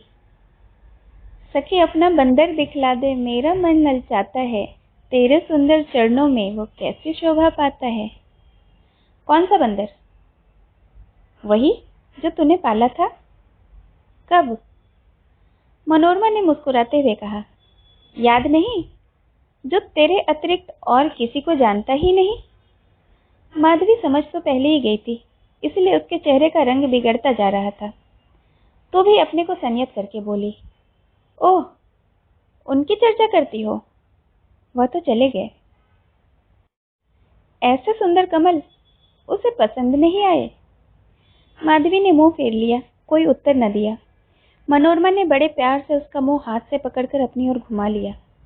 वह तो मजाक कर रही थी, लेकिन माधवी की आंखों में मचलते हुए आंसुओं को देखकर वह हैरान रह गई। उसने चकित होकर पूछा, माधवी, यह क्या? माधवी अपने आप को संभाल न सकी, आंखों पर आंचल रखकर रोने लगी। मनोरमा की आश्चर्य की सीमा न रही। कहने के लिए कोई उपयुक्त बात की खोज भी न कर सकी। कुछ देर माधवी को रोने दिया, फिर जबरदस्ती उसके मुंह पर से आंचल हटाकर उसने दुखी स्वर में पूछा, क्यों बहन, एक मामूली सा मजाक भी बर्दाश्त नहीं हुआ? माधवी ने आंसू पोंछते हुए कहा, बहन, मैं विधवा जो हूं। इसके बाद दोनों काफी देर तक चुपचाप बैठी रहीं, फिर चुपके चुपके रोने लगी। माधवी विधवा थी। उसके दुख से दुखी होकर मनोरमा रोने लगी, लेकिन माधवी के रोने का कारण कुछ और ही था। मनोरमा ने बिना सोचे समझे जो मजाक में कह दिया था कि वह तेरे अतिरिक्त और किसी को नहीं जानता, माधवी इसी के बारे में सोच रही थी। वह जानती थी कि यह बात बिल्कुल सच है। कुछ देर बाद मनोरमा ने कहा, लेकिन काम अच्छा नहीं हुआ। कौन सा काम? बहन, क्या यह भी बताना होगा? मैं सब कुछ समझ गई हूँ। पिछले 6 महीने से माधवी जिस बात को बड़ी चेष्टा के साथ छिपाती चली आ रही थी, मनोरमा से उसे छिपा न सकी। जब पकड़ी गई तो मुंह छिपाकर रोने लगी और एकदम बच्चों की तरह रोने लगी। अंत में मनोरमा ने पूछा, लेकिन चले क्यों गए? मैंने ही जाने को कहा था। अच्छा किया था, बुद्धिमानी का काम किया था। माधवी समझ गई कि मनोरमा कुछ भी समझ नहीं पाई है, इसलिए उसने धीरे धीरे सारी बातें समझाकर बता दी। फिर बोली, मनोरमा, अगर उनकी मृत्यु हो जाती तो मैं शायद पागल हो जाती। मनोरमा ने मन ही मन कहा, पागल होने में कोई कसर रह गई है क्या? मनोरमा उस दिन दुखी होकर घर लौटी और उसी रात अपने पति को पत्र लिखने लगी। तुम सच कहते हो, स्त्रियों का कोई विश्वास नहीं। मैं भी अब यही कहती हूँ, क्योंकि माधवी ने आज मुझे यह शिक्षा दी है। मैं उसे बचपन से जानती हूँ, इसीलिए उसे दोष देने को जी नहीं चाहता, साहस ही नहीं हो रहा। समूची नारी जाति को दोष दे रही हूँ, विधवा को दोष दे रही हूँ कि उन्होंने इतने कोमल और जल जैसे तरल पदार्थ से नारी का हृदय का निर्माण क्यों किया। उनके चरणों में मेरी विनम्र प्रार्थना है कि वह नारी हृदय को कठोर बनाया करे, और मैं तुम्हारे चरणों पर सिर रखकर तुम्हारे मुंह की ओर देखती भी मरूं। माधवी को देखकर बहुत ही डर लगता है। उसने मेरी जन्म जन्मांतर की धारणाएं उलट पुलट कर दी हैं। मेरा भी अधिक विश्वास न करना और जल्दी आकर ले जाना। उसके पति ने उत्तर में लिखा, जिसके पास सौंदर्य है, गुण है, वह उसका प्रदर्शन करेगा ही। जिसके हृदय में प्रेम है, जो प्रेम करना जानता है, वह प्रेम करेगा ही। माधवी की लता आम के वृक्ष का सहारा लेती है। संसार की यही रीत है, इसमें हम तुम क्या कर सकते हैं? मैं तुम पर अत्यधिक विश्वास करता हूँ, इसके लिए तुम चिंतित मत होना। मनोरमा ने अपने पत्र को माथे से लगाकर और उनके चरणों में प्रणाम करके लिखा, मुंह जली माधवी, उसने वह किया है जो एक विधवा को नहीं करना चाहिए था। उसने मन ही मन एक और आदमी को प्रेम किया है। पत्र पाकर मनोरमा के पति मन ही मन हंसे। फिर उन्होंने मजाक करते हुए लिखा, इसमें कोई संदेह नहीं कि माधवी मुंहजली है, क्योंकि उसने विधवा होकर मन ही मन एक और आदमी को प्रेम किया है। यह तुम लोगों के नाराज होने की बात है कि विधवा होकर सधवाओं के अधिकार में हाथ क्यों डाला? मैं जब तक जीता रहूंगा तब तक तुम्हारे लिए चिंता की कोई बात नहीं है। यदि ऐसी सुविधा तुम्हें मिले तो तुम कभी मत छोड़ना। खूब मजे से किसी आदमी के साथ प्रेम कर लो। मैंने एक बार एक लता देखी थी, लगभग आधा कोस जमीन पर रेंगती रेंगती अंत में एक वृक्ष पर चढ़ गई थी। अब उसमें न जाने कितने पत्ते और कितनी पुष्प मंजरियां निकल आई हैं। तुम यहाँ आओगी तो हम साथ उसे देखने चलेंगे। मनोरमा ने नाराज होकर इस पत्र का कोई उत्तर न दिया, लेकिन माधवी के आंखों के कोनों में लालिमा छा गई थी। उसका हर समय फूल की तरह खिला रहने वाला चेहरा अब कुछ गंभीर हो गया था। काम धंधे में उतना जी नहीं लगता था, एक प्रकार की कमजोरी सी आ गई थी। आज भी उसमें उसी प्रकार की सबकी देखभाल करने और सबके प्रति आत्मीयता पूर्ण व्यवहार करने की इच्छा पहले जितनी ही है, बल्कि पहले की अपेक्षा वह और बढ़ गई है। लेकिन अब सारी बातें पहले की तरह याद नहीं रहती, बीच बीच में भूल हो जाती है। अब भी सब लोग उसे बड़ी दीदी कहते हैं। अब भी सब लोग उसी कल्पतरु की ओर देखते हैं, उसी के सामने हाथ फैलाते हैं और इच्छित फल प्राप्त कर लेते हैं। लेकिन अब वह कल्पतरु उतना सरल नहीं है। पुराने आदमियों को बीच बीच में आशंका होने लगती है कि कहीं आगे चलकर यह सूख न जाए। मनोरमा रोजाना आती है और कई तरह की बातें होती हैं, लेकिन यह बात नहीं होती। मनोरमा समझती है कि माधवी को इससे दुख होता है। अब इन बातों की आलोचना जितनी न हो उतना ही अच्छा है। मनोरमा यह भी सोचती कि किसी तरह यह अभागी सब कुछ भूल जाए। सुरेंद्र अच्छा होकर अपने पिता के घर चला गया है। विमाता ने अब उस पर नियंत्रण रखना कुछ कम कर दिया है। इसी से सुरेंद्र का शरीर कुछ ठीक होने लगा है, लेकिन वो पूरी तरह ठीक नहीं हो पाया है। उसके अंदर एक व्यथा है। सौंदर्य और यौवन की आकांक्षा और प्यास अभी तक उसके मन में पैदा नहीं हुई है। वह सब बातें नहीं सोचता। अब भी वह पहले की तरह लापरवाह है। आत्मनिर्भरता उसमें नहीं है, लेकिन किस पर निर्भर रहना चाहिए वह यह खोज नहीं पाता क्योंकि वह अपना काम आप नहीं कर पाता। अब भी अपने काम के लिए वह दूसरों की ओर मुंह देखता रहता है, लेकिन अब पहले की तरह किसी भी काम में उसका मन नहीं लगता। सभी कामों में उसे कुछ न कुछ कमी दिखाई देती है, थोड़ा बहुत असंतोष प्रकट करता है। उसकी विमाता यह सब कुछ देख सुनकर कहती है, सुरेंद्र अब बदल गया है। बीच में उसे ज्वर हो गया था, बहुत कष्ट हुआ, आंखों से आंसू बहने लगे। विमाता पास ही बैठी थी। उन्होंने यह नई बात देखी तो उसकी आंखों से भी आंसू बहने लगे। बड़े प्यार से उसके आंसू पोंछकर उन्होंने पूछा, क्या हुआ सुरेंद्र बेटा? सुरेंद्र ने कुछ नहीं बताया। उसने एक पोस्ट कार्ड मंगाया और उस पर टेढ़े मेढ़े अक्षरों में लिखा, बड़ी दीदी, मुझे बुखार चढ़ा है, बहुत कष्ट हो रहा है। लेकिन वह पत्र लेटर बॉक्स तक नहीं पहुंचा। पहले उसके पलंग पर से जमीन पर गिरा। उसके बाद जो नौकर उस कमरे में झाड़ू देने आया था, उसने अनार के छिलकों, बिस्कुट के टुकड़ों और अंगूर के डंठलों के साथ वह पत्र भी बुहार कर फेंक दिया।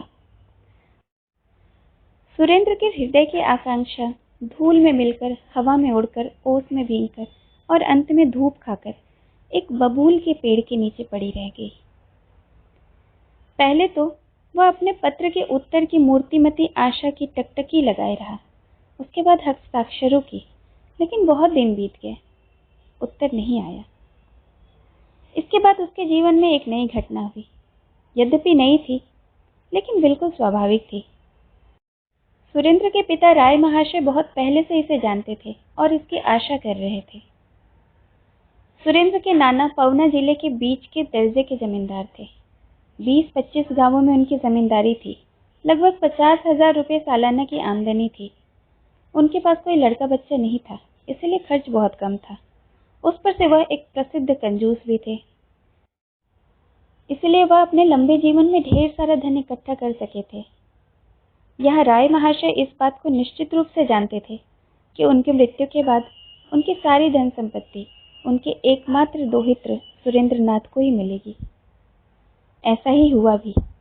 राय महाशय को समाचार मिली कि उनके ससुर मृत्यु शैय्या पर पड़े हैं। वह लड़के को लेकर तत्काल पवना चले गए, लेकिन उनके पहुंचने के पहले ही उनका स्वर्गवास हो गया था। बड़ी धूमधाम से उनका श्राद्ध हुआ। व्यवस्थित जमींदारी और अधिक व्यवस्थित हो गई। अनुभवी, बुद्धिमान, पुराने वकील राय महाशय की कठोर व्यवस्था में प्रजा और भी परेशान हो उठी। अब सुरेंद्र का विवाह होना भी आवश्यक हो गया था। विवाह कराने वाले नाइयों के आने जाने से गांव भर में एक तूफान सा आ गया। 50 कोस के बीच जिस घर में भी सुंदर कन्या थी, उस घर में नाइयों का दल बार बार अपनी चरण धूलि पहुंचाकर कन्या के माता पिता को सम्मानित और आशान्वित करने लगे। इसी प्रकार 6 माह बीत गए। अंत में विमाता आई और उसके रिश्ते नाते के जितने भी लोग थे सभी आ गए। बंधु बांधवों से घर भर गया। इसके बाद एक दिन सवेरे तुरही बजाकर ढोल ढक्के की भीषण आवाजों और करतालों की खनखनाहट से सारे गांव को गुंजायमान कर सुरेंद्र नाथ ने अपना विवाह कर लिया। लगभग 5 वर्ष बीत चुके हैं। राय महाशय अब इस संसार में नहीं है और ब्रजराज लीहड़ी भी स्वर्ग सिधार चुके हैं। सुरेंद्र की विमाता अपने पति की दी हुई सारी धन संपत्ति लेकर अपने पिता के घर रहने लगी है। आजकल सुरेंद्र नाथ की लोग जितनी प्रशंसा करते हैं उतनी बदनामी भी करते हैं। कुछ लोगों का कहना है कि ऐसा उदार, सहृदय, दयालु और कोमल स्वभाव का जमींदार और कोई नहीं है, और कुछ लोगों का कहना है कि ऐसा अत्याचारी, अन्यायी और उत्पीड़क जमींदार आज तक इस इलाके में कोई भी पैदा नहीं हुआ। यह दोनों ही बातें सच है। पहली बात सुरेंद्र नाथ के लिए सच है और दूसरी उसके मैनेजर मथुरा नाथ के लिए सच है। सुरेंद्र नाथ की बैठक में आजकल दोस्तों की खूब भीड़ लगी रहती है। वह लोग बड़े सुख से संसार के शौक पूरे करते हैं। पान, तंबाकू, शराब, कबाब, किसी भी चीज की उन्हें चिंता नहीं करनी पड़ती। सब चीजें स्वतः ही उनके मुंह में आ जाती हैं। इन बातों के प्रति मथुरा बाबू का विशेष उत्साह है। खर्च के लिए रुपए बर्दाश्त करना पड़ता है। मथुरा बाबू का किसी के भी पास एक पैसा बाकी नहीं रह सकता। घर जलाने, किसी को उजाड़ कर गांव से निकाल देने या कचहरी की छोटी सी तंग कोठी में बंद कर देने आदि आदि में उनके साहस और उत्साह की कोई सीमा नहीं है। प्रजा के रोने की दर्द भरी आवाज कभी कभी शांति देवी के कानों में पहुंच जाती है। वह पति को उलाहना देती हुई कहती है, तुम खुद अपनी जमींदारी नहीं देखोगे तो सब कुछ जलकर भस्म हो जाएगा। यह सुनकर सुरेंद्रनाथ चौंक पड़ता और कहता है, यही तो, क्या यह सब बातें सच है? सच नहीं है, सारा देश निंदा कर रहा है। केवल तुम्हारे ही कानों में यह बात नहीं पहुंचती। 24 घंटे दोस्तों को लेकर बैठे रहने से कहीं यह बात सुनाई देती है? ऐसे मैनेजर की जरूरत नहीं, उसे निकाल बाहर करो। सुरेंद्रनाथ दुखी होकर कहता है, ठीक है, अब कल से मैं खुद ही सब देखा करूंगा। इसके बाद कुछ दिनों तक जमींदारी देखने की धूम मच जाती है। कभी कभी मथुरानाथ घबरा उठते हैं और गंभीर होकर यह कह बैठते हैं, सुरेंद्र बाबू, क्या इस तरह जमींदारी रखी जा सकती है? सुरेंद्रनाथ सूखी हंसी हंसकर रह जाते। मथुरा बाबू, दुखियों का लहू चूसकर जमींदारी रखने की जरूरत ही क्या है? अच्छा तो आप फिर मुझे छुट्टी दीजिए, मैं चला जाऊं? सुरेंद्र तुरंत नरम पड़ जाता। इसके बाद जो कुछ पहले की तरह होता था फिर वही होने लगता। सुरेंद्रनाथ फिर बैठक तक सीमित होकर रह जाते थे। इधर हाल ही में एक नई बात जुड़ गई। एक बाग बनकर तैयार हुआ। उसमें एक बंगला भी है। उसमें कलकत्ता से एलोकेशी नाम की एक वेश्या आकर ठहरी है। वो बहुत अच्छा नाचती गाती है और देखने सुनने में भी बुरी नहीं है। टूटे छत्ते की मधुमक्खियों की तरह मित्र लोग सुरेंद्र की बैठक छोड़कर उसी ओर दौड़ पड़े हैं। उन लोगों के आनंद और उत्साह की कोई सीमा नहीं है। सुरेंद्र को भी वह उसी ओर खींच ले गए हैं। आज 3 दिन हो गए, शांति को अपने पतिदेव के दर्शन नहीं हुए। चौथे दिन अपने पति को पाकर वह दरवाजे पर पीठ लगाकर बैठ गई। इतने दिन कहाँ थे? बाग में था। वहां कौन है जिसके लिए 3 दिन वहां पड़े रहे? यही तो, हर बात में यही तो। मैंने सब सुन लिया। इतना कहते कहते शांति रो पड़ी। मैंने ऐसा कौन सा अपराध किया है जिसके लिए तुम मुझे ठुकरा रहे हो? कहाँ? मैं तो? और किस तरह पैरों से ठुकराना होता है? हम लोगों के लिए इससे बढ़कर और कौन सा अपमान हो सकता है? यही तो, वह सब लोग। जैसे शांति ने यह बात सुनी ही नहीं और वे जोर से रोते हुए कहा, तुम मेरे स्वामी हो, मेरे देवता हो, मेरे यह लोक और परलोक सब तुम ही हो। मैं क्या तुम्हें नहीं पहचानती? मैं जानती हूँ कि मैं तुम्हारी कोई नहीं हूँ। एक दिन के लिए भी मैंने तुम्हारा मन नहीं पाया। मेरी यह पीड़ा तुम्हें कौन बताए? तुम शर्मिंदा होगे और तुम्हें दुख होगा, इसीलिए मैं कोई बात नहीं कहती। तुम रोती क्यों हो शांति? क्यों रोती हूँ यह तो अंतर्यामी ही जाने। यह भी जानती हूँ कि तुम लापरवाही नहीं करते, तुम्हारे मन में दुख भी है। तुम और क्या करोगे? शांति ने कहा और फिर अपनी आंखें पोंछकर बोली, यदि मैं जन्म भर यातना भोगूं तब भी कोई हर्ज नहीं, लेकिन तुम्हें क्या कष्ट है अगर जान सकूं? सुरेंद्रनाथ ने उसे अपने पास खींचकर और अपने हाथ से उसकी आंखें पोंछकर बड़े प्यार से पूछा, तो फिर क्या करोगी शांति? भला इस बात का उत्तर शांति क्या देती? वह और भी जोर जोर से रोने लगी। कुछ देर बाद बोली, तुम्हारा शरीर भी आजकल अच्छा नहीं। आजकल ही क्यों? पिछले 5 वर्षों से शरीर अच्छा नहीं है। जिस दिन कलकत्ता में गाड़ी के नीचे दबा था, छाती और पीठ में चोट लगने के कारण 1 महीने तक बिस्तर पर पड़ा रहा, तभी से शरीर अच्छा नहीं है। वह दर्द आज तक किसी तरह से नहीं गया है। मुझे स्वयं आश्चर्य है मैं किस तरह से जी रहा हूँ। शांति ने जल्दी से स्वामी के सीने पर हाथ रखकर कहा, चलो हम लोग देश छोड़कर कलकत्ता चलें, वहाँ अच्छे अच्छे डॉक्टर हैं। सुरेंद्र ने सहसा प्रसन्न होकर कहा, अच्छी बात है, चलो, वहाँ बड़ी दीदी भी हैं। तुम्हारी बड़ी दीदी को देखने का मेरा भी बहुत जी चाहता है। उन्हें बुलाओगे ना? शांति ने कहा। बुलाऊंगा क्यों नहीं? इसके बाद कुछ सोचकर बोला, वह जरूर आएंगी जब सुनेंगे कि मैं मर रहा हूँ। शांति ने सुरेंद्र का मुंह बंद करते हुए कहा, मैं तुम्हारे पैर पड़ती हूँ, इस तरह की बातें मत करो। वह आ जाए तो मुझे कोई दुख न रह जाए। अभिमान से शांति का हृदय फूल गया। अभी अभी उसने कहा कि स्वामी उसके कोई नहीं है, लेकिन सुरेंद्र ने इतना नहीं समझा, इतना नहीं देखा। वह तो कुछ कह रहा था, उसे बहुत आनंद आ रहा था। तुम स्वयं ही जाकर बड़ी दीदी को बुला लाना, क्यों, ठीक होगा ना? शांति ने सिर हिलाकर सहमति प्रकट की। जब वो आएंगी तब तुम खुद ही देख लोगी कि मुझे कोई कष्ट नहीं रह जाएगा। शांति की आंखों से आंसू बहने लगे। दूसरे दिन उसने दासी के माध्यम से मथुरा बाबू से कहलवा दिया कि बाग में जिसे लाकर रखा है, अगर उसे इसी समय न निकाल दिया गया तो उनकी भी मैनेजरी करने की कोई जरूरत न रह जाएगी। अपने स्वामी से भी उसने बिगड़ कर कहा, और जो भी हो, अगर तुमने घर के बाहर पांव रखा तो मैं अपना सिर पटक कर और खून की नदी बहाकर मर जाऊंगी। ठीक है, लेकिन वे लोग, मैं इन लोगों की व्यवस्था कर देती हूँ। इतना कहकर शांति ने दासी को बुलाकर आज्ञा दी कि दरबान से कह दो कि वह सब लोग अब मकान में न घुसने पाए। और कोई उपाय न देखकर मथुरा बाबू ने एलोकेशु को विदा कर दिया। यार लोग भी चंपत हो गए। सुरेंद्र नाथ कलकत्ता न जा सका। छाती का दर्द अब कुछ कम मालूम होता है। शांति में भी अब कलकत्ता जाने का वैसा उत्साह नहीं रहा। यहीं रहकर वह यथासंभव अपने पति की सेवा शुश्रूषा का प्रबंध करने लगी। कलकत्ता से एक अच्छे डॉक्टर को बुलाकर दिखाया गया। एक्सपर्ट डॉक्टर ने सब कुछ देख सुनकर एक दवा की व्यवस्था कर दी और विशेष रूप से सावधान कर दिया कि छाती की इस समय जो हालत है, उसे देखते हुए किसी भी प्रकार का शारीरिक या मानसिक श्रम करना उचित नहीं है। सुअवसर देखकर मैनेजर साहब जिस तरह काम देख रहे थे, उससे गांव-गांव में दूना हाहाकार मच गया। शांति भी बीच बीच में सुनती, लेकिन अपने स्वामी को बताने का साहस न कर पाती। कलकत्ता के मकान में अब ब्रज बाबू के स्थान पर शिवचंद्र मालिक है और माधवी के स्थान पर अब नई बहू घर की मालकिन है। माधवी अब भी वही है।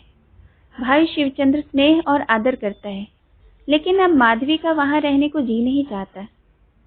घर के दास, दासी, मुंशी, गुमाश्ते अब भी बड़ी दीदी कहते हैं, लेकिन सभी जानते हैं कि संदूक की चाबी अब किसी और के हाथ में चली गई है। लेकिन यह बात नहीं कि शिवचंद्र की पत्नी किसी भी बात में माधवी का निरादर या अवज्ञा करती थी। फिर भी वह ऐसा भाव प्रकट करने लगती जिससे माधवी अच्छी तरह समझ ले कि अब बिना इस स्त्री की अनुमति के और परामर्श से कोई भी काम न हो पाएगा। उस समय पिता का राज्य था, अब भाई का राज्य है, इसीलिए कुछ अंतर पड़ गया था। पहले उसका सम्मान भी होता था और वो जो कुछ चाहती थी वही होता था, लेकिन अब केवल आदर है, जिद नहीं है। पहले पिता के कारण सब कुछ वही थी, लेकिन अब वह केवल आत्मीयों और कुटुंबियों की श्रेणी में आदरणीय रह गई है। माधवी का भाग्य फूट गया है। अब उसके लिए कोई स्थान नहीं रह गया है जिसे वह अपना कह सके। लेकिन इसी से कोई अपना अधिकार क्यों छोड़ने लगा? यह बात कौन नहीं जानता कि पति की चीज पर स्त्री का अधिकार होता है, लेकिन वह माधवी की कौन होती है? माधवी का भाग्य फूट गया है। अब उसके लिए कोई स्थान नहीं रह गया जिसे वह अपना कह सके। बहू जिस समय छोटी थी और ब्रजबाबू जीवित थे, उस समय माधवी की नजर में प्रमिला और बहू में कोई अंतर न था, लेकिन अब सब बातों में अंतर है। वह सदा से अभागिन है, इसीलिए वह सबसे नीचे है। उसमें बात सहने का सामर्थ्य नहीं, इसीलिए कोई बात नहीं कहती। जहां उसका कोई जोर नहीं, वहां सिर ऊंचा करके खड़ा होने से उसका सिर कट सकता है। जब उसके मन में दुख होता तब वह चुपचाप सह लेती, शिवचंद्र से भी कुछ नहीं कहती। स्नेह की दुहाई लेना उसकी आदत नहीं है। केवल इसी आत्मीयता के भरोसे अपना अधिकार जताने में उसे लज्जा आती है। साधारण स्त्रियों की तरह लड़ाई झगड़ा करने से उसे कितनी घृणा है, वह केवल वही जानती है। एक दिन उसने शिवचंद्र को बुलाकर कहा, भैया, मैं ससुराल जाऊंगी। शिवचंद्र चकित हो गया। यह क्या माधवी, वहां तो कोई भी नहीं है। माधवी ने मृत स्वामी का उल्लेख करके कहा, उनका छोटा भांजा काशी में ननद के पास है। उसी के साथ गोला में मजे से जाकर रह लूंगी। पावना जिले के गोला गांव में माधुरी का ससुराल था। शिवचंद्र ने कुछ हंसकर कहा, भला यह भी कहीं हो सकता है? वहां तुम्हें बहुत कष्ट होगा। कष्ट क्यों होने लगा? वहां का मकान तो अभी तक गिरा नहीं है। 10-5 बीघा जमीन भी है। क्या इतने में एक विधवा गुजर नहीं कर सकती? गुजारे की बात नहीं है, रुपये की तो कोई चिंता ही नहीं, लेकिन माधवी तुम्हें वहां बहुत कष्ट होगा। नहीं भैया, मुझे कुछ कष्ट नहीं होगा। शिवचंद्र ने कुछ सोचकर कहा, बहन आखिर तुम क्यों जा रही हो? मुझे सारी बातें साफ साफ कहकर बता दो, मैं सारा झगड़ा मिटाई देता हूँ। शायद शिवचंद्र ने अपनी पत्नी से अपनी बहन के विरुद्ध कुछ बातें सुनी होंगी। वही बातें शायद इस समय उसे याद आ गई। लज्जा से माधवी का मुख लाल पड़ गया। बोली, भैया क्या समझ रहे हो? मैं लड़ाई झगड़ा करके तुम्हारे घर से जा रही हूँ।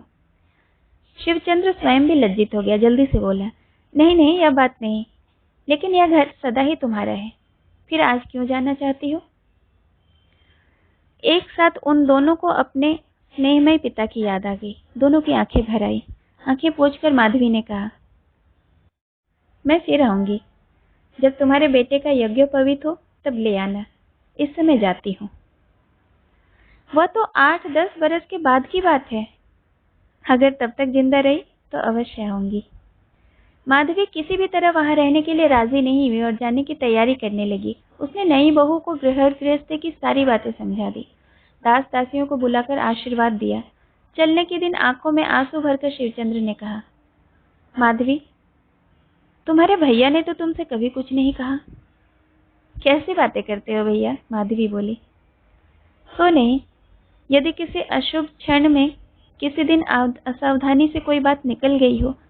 नहीं भैया, ऐसी कोई भी बात नहीं। सच कहती हो? हाँ, सच कहती हूँ। तो फिर जाओ।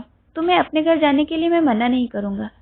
जहां तुम्हें अच्छा लगे वहीं रहो, लेकिन समाचार भेजती रहना। माधवी पहले काशी जाकर अपने भांजे को साथ ली और फिर उसका हाथ थामे गोला गांव में पहुंचकर लंबे 7 वर्षों के बाद अपने पति के मकान में प्रवेश किया। गोला गांव के चटर्जी महाशय घोर विपत्ति में पड़ गए।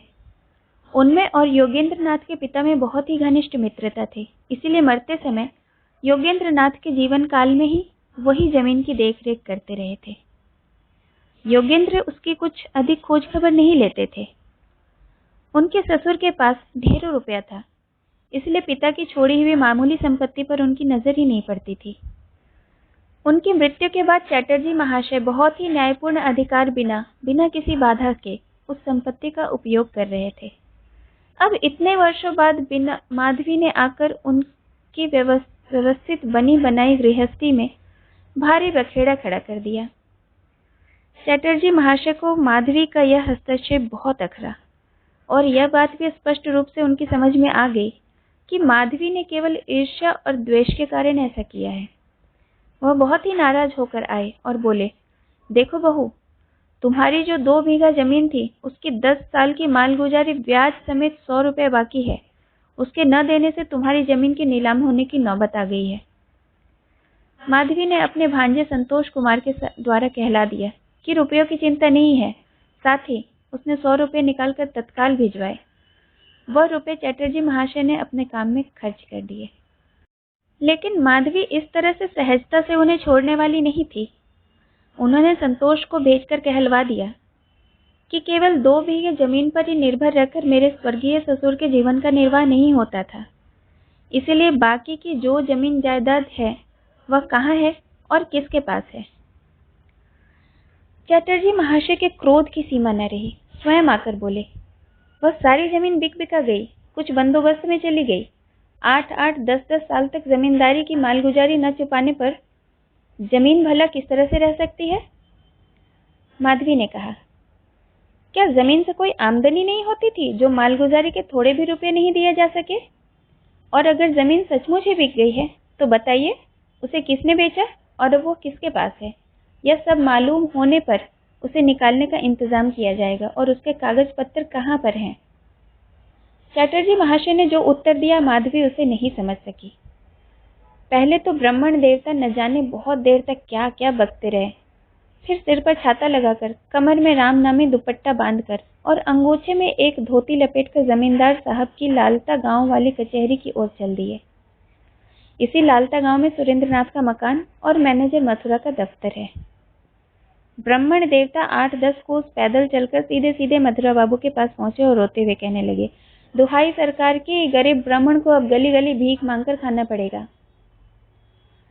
ऐसे तो बहुत से आया करते हैं। मथुरा बाबू ने मुंह फेंक कर पूछा, क्या हुआ? भैया मेरी रक्षा करो। अरे आखिर हुआ क्या?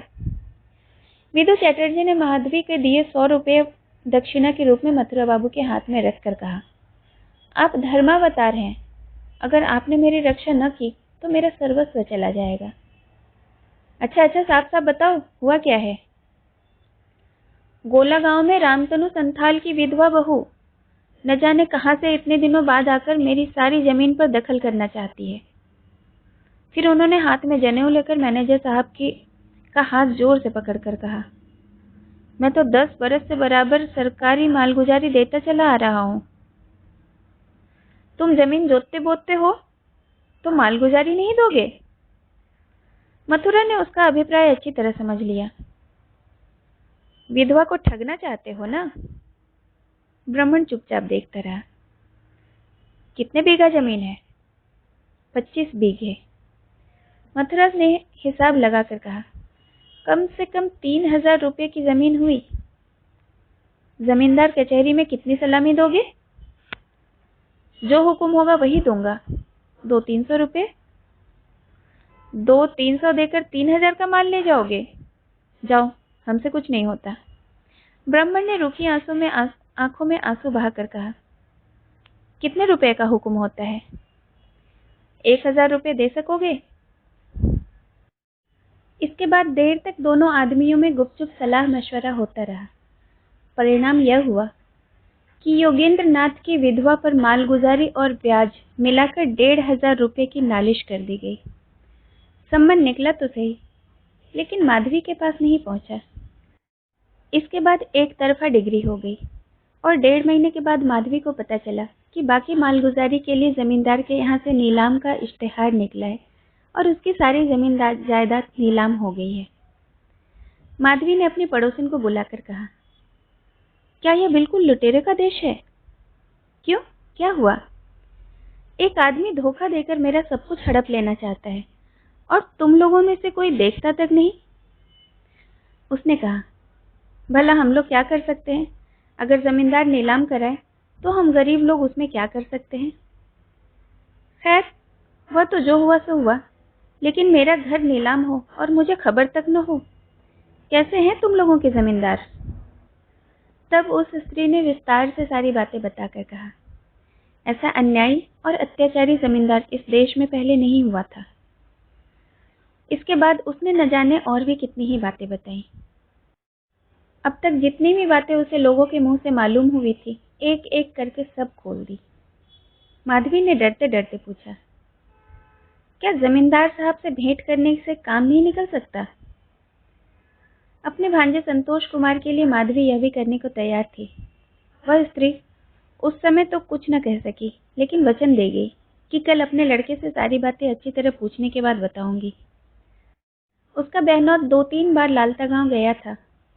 जमींदार की बहुत सारी बातें जानता था, यहाँ तक कि वह बाग में ठहरी एलोकेशी तक की कहानी सुनकर आया था। जब मौसी ने जमींदार के साथ रामतनु बाबू की विधवा पुत्रवधू के भेंट करने के बारे में पूछा, तो उसने यथाशक्ति अपने चेहरे को गंभीर बनाकर पूछा, इस विधवा पुत्रवधू की उम्र कितनी है? देखने में कैसी है?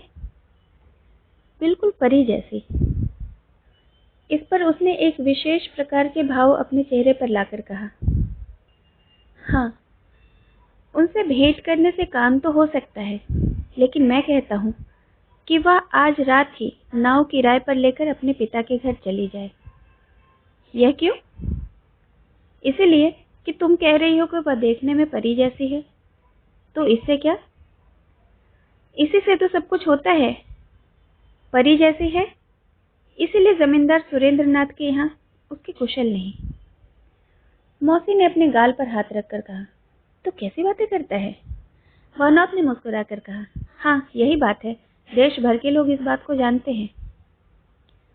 तब तो उनसे भेंट करना उचित नहीं। नहीं, किसी भी तरह नहीं।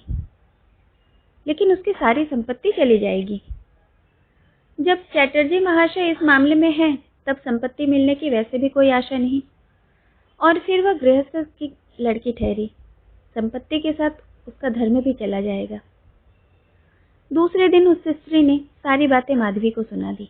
सुनकर वह हैरान रह गई। दिन भर जमींदार सुरेंद्रनाथ के बारे में सोचती रही। उसने सोचा, यह नाम तो बहुत ही परिचित है, लेकिन उस व्यक्ति के साथ मेल नहीं खाता। यह नाम तो उसने मन ही मन कितने दिनों तक याद किया है। उसे आज पूरे 5 वर्ष हो गए। भूल गई थी उसे, लेकिन आज बहुत दिनों बाद फिर याद हो आई। स्वप्न और निद्रा में माधवी ने बड़े कष्ट से वह रात बिताई। अनेक बार उसे पुरानी बातें याद आ जाती थी और उसकी आंखों से आंसू उमड़ पड़ते थे। संतोष कुमार ने उसके मुख की ओर देखकर डरते डरते कहा, मामी, मैं अपनी माँ के पास जाऊंगा। स्वयं माधवी ने भी यह बात कई बार सोची थी, क्योंकि जब यहाँ ठिकाना ही नहीं रहा, तब काशी वापस जाने के सिवाय और कोई उपाय नहीं है। उसने संतोष के लिए ही जमींदार से भेंट करने की सोची थी, लेकिन अब वो नहीं हो सकता। मोहल्ले टोले और अड़ोसी पड़ोसी मना कर रहे हैं। इसके सिवाय वह चाहे जहां जाकर रहे। अब एक नया बखेड़ा खड़ा हो गया, वह है उसका रूप और यौवन। माधवी सोचने लगी, मेरा भाग्य भी कैसा फूटा है। ये सारे उपद्रव अभी तक उसके शरीर के साथ जुड़े हुए हैं। आज 7 वर्ष हो गए। यह सब बातें उसके ध्यान में नहीं आई और न ही इन बातों का स्मरण कराने वाला ही कोई था। पति की मृत्यु के बाद जब वो अपने पिता के घर चली गई थी, तब से सभी ने उसे बड़ी दीदी और माँ कहकर पुकारा था। इन सम्मानपूर्ण संबोधनों ने उसके मन को वृद्ध बना डाला था। कहाँ का रूप और कहाँ का यौवन। जहाँ उसे बड़ी बहन का काम करना पड़ता था, माँ जैसा स्नेह लुटाना पड़ता था, वहाँ क्या यह सब बातें याद रह सकती हैं? याद नहीं थी, लेकिन अब याद हो आई है। उसने लज्जा से हंसकर कहा, यहाँ के लोग अंधे हैं या जानवर? लेकिन यह माधवी की भूल थी। सभी का मन उसकी तरह 21-22 के वर्ष में बूढ़ा नहीं हो जाता। 3 दिन बाद जमींदार का एक प्यादा उसके दरवाजे के ठीक सामने आसन जमाकर बैठ गया और पुकार पुकार कर लोगों को जमींदार सुरेंद्रनाथ की नई कीर्ति के बारे में बताने लगा। तब माधवी संतोष का हाथ पकड़कर दासी के साथ नाव पर जा बैठी। गोला गांव से 15 कोस दूर सोमरापुर में प्रमिला का विवाह हुआ था। आज 1 वर्ष से वह ससुराल में ही है। शायद फिर वह कलकत्ता चली जाएगी, लेकिन माधवी उस समय वहां कहाँ रहेगी? इसलिए उससे मिल लेना आवश्यक है। सवेरे सूर्य उदय होते ही मांझियों ने नाव खोल दी। धारा के साथ नाव तेजी से बह चली। हवा अनुकूल नहीं थी, इसलिए नाव धीरे धीरे बांसों के बीच से गुजरती, कटीले वृक्षों और झाड़ियों को बचाती, घास पत्ता को ठेलती हुई चलने लगी। संतोष कुमार के आनंद की सीमा नहीं रही। वह नाव की छत पर से हाथ बढ़ाकर वृक्षों की पत्तियां तोड़ने के लिए आतुर हो उठा। मांझियों ने कहा, अगर हवा नहीं रुकी तो नाव कल दोपहर तक सोमरापुर नहीं पहुंच सकेगी। माधवी का तो आज एकादशी का व्रत है, लेकिन संतोष कुमार के लिए कहीं नाव बांधकर खाना बनाकर खिलाना होगा। मांझियों ने कहा, दिस्ते पाड़ा के बाजार में अगर नाव बांधी जाए तो बहुत सुभाती रहेगी। वहां सभी चीजें मिलती हैं। दासी ने कहा, अच्छा भैया, ऐसा ही करो, जिससे 10-11 बजे तक लड़के को खाना मिल जाए। कार्तिक का माह समाप्ति पर है। थोड़ी थोड़ी सर्दी पड़ने लगी है। सुरेंद्रनाथ के ऊपर वाले कमरे में खिड़की के रास्ते प्रातः काले के सूर्य का जो प्रकाश बिखर रहा है, सुरेंद्र उसे देख रहा है। खिड़की के पास ही ढेर सारे बही खाते और कागज पत्र लेकर टेबल पर एक ओर सुरेंद्रनाथ बैठे हैं। अदायगी, वसूली, बाकी बकाया, जमा खर्चे, बंदोबस्त, मामले, मुकदमे, फाइल आदि सब एक एक करके उलटते और देखते थे। इन सब बातों को देखना सुनना उसके लिए एक तरह से आवश्यक भी हो गया था। न होने से समय भी न कटता था। शांति के साथ इसके लिए बहुत कुछ झगड़ा करना पड़ा है। बड़ी कठिनाई से वह उसे समझा सके हैं कि अक्षरों की ओर देखने से ही मनुष्य के कलेजे का दर्द नहीं बढ़ जाता या उसे तुरंत ही धर पकड़कर बाहर लाने की आवश्यकता नहीं होती। लाचार होकर शांति ने स्वीकार कर लिया और आवश्यकतानुसार वह सहायता भी देती है। आजकल पति पर शांति का पूरा पूरा अधिकार है। उसकी एक भी बात टाली नहीं जाती है। केवल 10-5 कमबख्त यार दोस्त मिलकर कुछ दिनों से शांति को बहुत क्लेश पहुंचा रहे थे, लेकिन पत्नी की आज्ञा से अब सुरेंद्र नाथ का घर से बाहर निकलना तक बंद है। शांति ने डॉक्टर के परामर्श और निर्देशों को जी जान से पूरा करने की ठान ली है। अभी अभी वह पास बैठी लाल फीते से कागजों के बंडल बांध रही थी। सुरेंद्र नाथ ने एक कागज पर से सिर उठाकर पूछा, शांति? शांति कहीं चली गई थी। थोड़ी देर बाद लौटकर आई और बोली, मुझे बुला रहे थे?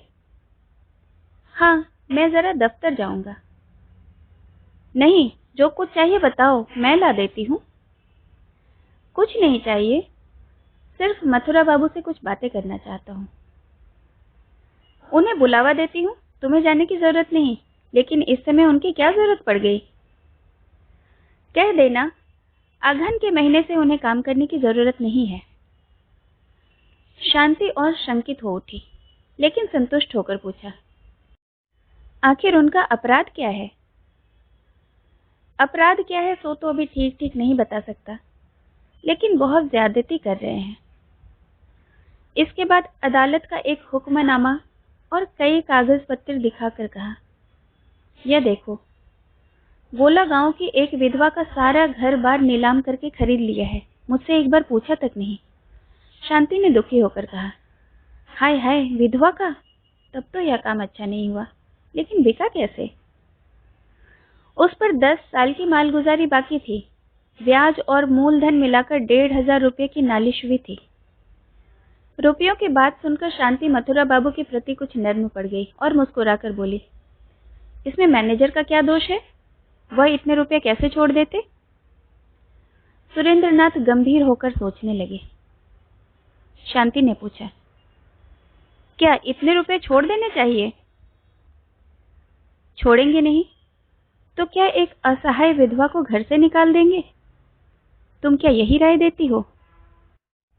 इस प्रश्न के अंदर जो आग छिपी थी वह शांति के शरीर में समा गई।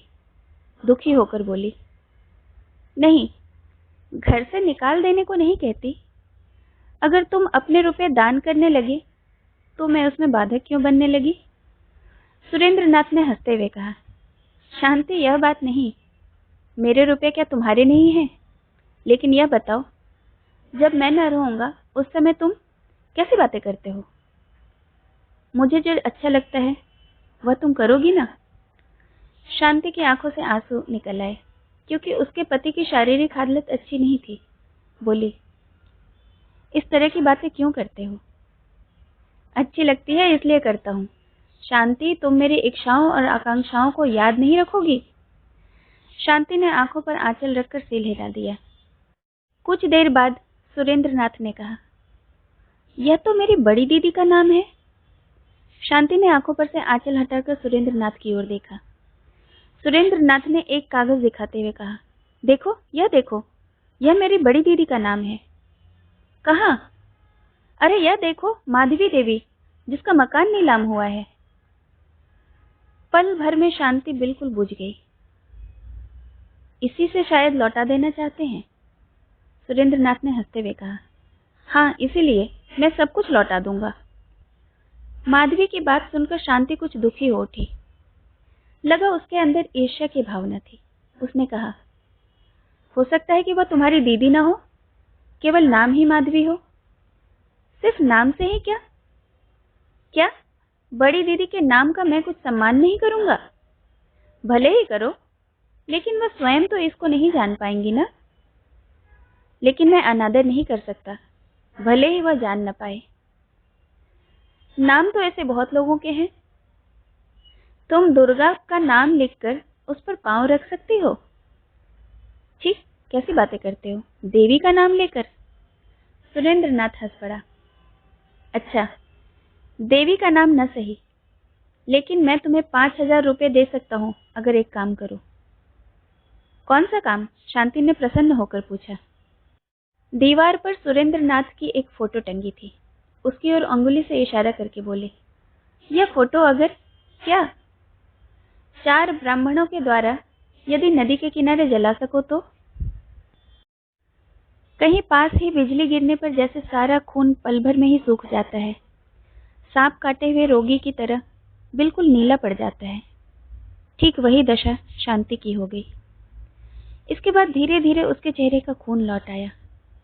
दुख भरी नजरों से पति की ओर देखती हुई चुपचाप नीचे उतर गई। पुरोहित को बुलाकर शांति और सर्वस्व वाचन की यथोचित रूप से व्यवस्था की और राजा की आधे राजस्व की मन्नतें मानकर मन ही मन प्रतिज्ञा करके कि यह बड़ी दीदी चाहे जो भी हो, उनके बारे में कभी कुछ न कहूंगी। इसके बाद बहुत देर तक अपने कमरे का दरवाजा बंद करके आंसू बहाती रही। अपने जीवन में ऐसी कड़वी बात आज से पहले उसने कभी नहीं सुनी थी। सुरेंद्रनाथ पहले तो कुछ देर चुप बैठे रहे, फिर बाहर निकल गए। दफ्तर में मथुरा बाबू से भेंट हुई। पूछा, गोला गांव में किसकी संपत्ति नीलाम हुई है? मृत रामतनु सान्याल की विधवा पुत्रवधू की। क्यों? 10 साल की मालगुजारी बाकी थी। खाता कहाँ है, देखें। मथुरानाथ पहले तो सन्नाटे में रह गए, फिर बोले, खाता वगैरह तो अभी तक पवना से मंगाया नहीं गया है। खाता लाने के लिए आदमी भेजो। विधवा के रहने के लिए जरा सी भी जगह नहीं छोड़ी गई है। शायद नहीं। तब वह कहाँ रहेगी? मथुरा बाबू ने साहस बटोरकर उत्तर दिया, इतने दिनों तक जहां रही थी वहीं रहेगी, ऐसा ही लगता है। इतने दिनों तक कहाँ थी? कलकत्ता में, अपने पिता के घर। पिता का नाम जानते हो? हाँ जानता हूँ, ब्रजराज लाहिड़ी। और विधवा का नाम? माधवी देवी। सुरेंद्रनाथ वहीं सिर झुकाकर बैठ गए। मथुरा बाबू ने घबराकर पूछा, क्या हुआ? सुरेंद्रनाथ ने इस प्रश्न का कोई उत्तर न दिया। एक नौकर बुलाकर उससे कहा, एक अच्छे घोड़े पर जीने कसने के लिए कह दो, मैं इसी समय गोला गांव जाऊंगा। यहाँ से गोला गांव कितनी दूर है? लगभग 10 कोस। अभी 9 बजे हैं, 1 बजते बजते वहां पहुंच जाएंगे। उत्तर की ओर, आगे जाकर पश्चिम की ओर मुड़ना होगा। इसके बाद चाबुक पकड़ते ही घोड़ा दौड़ता हुआ निकल गया। शांति को यह समाचार मिली तो ठाकुर जी वाले कमरे में अपना सिर पटक पटक कर फोड़ लिया और बोले, ठाकुर जी, क्या यही था तुम्हारे मन में? क्या अब मैं उन्हें फिर पा सकूंगी? इसके बाद 2 प्यादे घोड़े पर सवार होकर गोला गांव की ओर तेजी से दौड़े। खिड़की में से उन्हें देखकर शांति धीरे धीरे आंसू पोंछने लगी। उसने कहा, माँ दुर्गे, एक जोड़ा भैंस चढ़ाऊंगी, जो कहोगी वही दूंगी, बस उन्हें लौटा लाओ। मैं अपना कलेजा चीरकर लहू चढ़ाऊंगी, जितना भी चाहो उतनी ही, जब तक तुम्हारी प्यास न बुझे। गोला गांव पहुंचने में अभी 2 कोस बाकी है। घोड़े की टापे तक फेन से भर गई हैं। जी जान से धूल उड़ाता, खेतों की मेड़ों को तोड़ता हुआ और नालों को फांदता हुआ घोड़ा भागता चला जा रहा है। सिर के ऊपर प्रचंड सूर्य दहक रहा है। घोड़े पर सवार रहने की हालत में ही सुरेंद्रनाथ का जी मचलने लगा था। लग रहा था जैसे अंदर की सारी नसें कटकर बाहर निकल पड़ेंगी। इसके बाद ही खांसी के साथ खून की 2-3 बूंदें टप से उसके कुर्ते पर टपक पड़ी। सुरेंद्रनाथ ने हाथ से मुंह पोंछ लिया। 1 बजे से पहले ही वह गोला गांव में पहुंच गए। रास्ते में एक दुकानदार से पूछा, यह गोला गांव है? जी हाँ।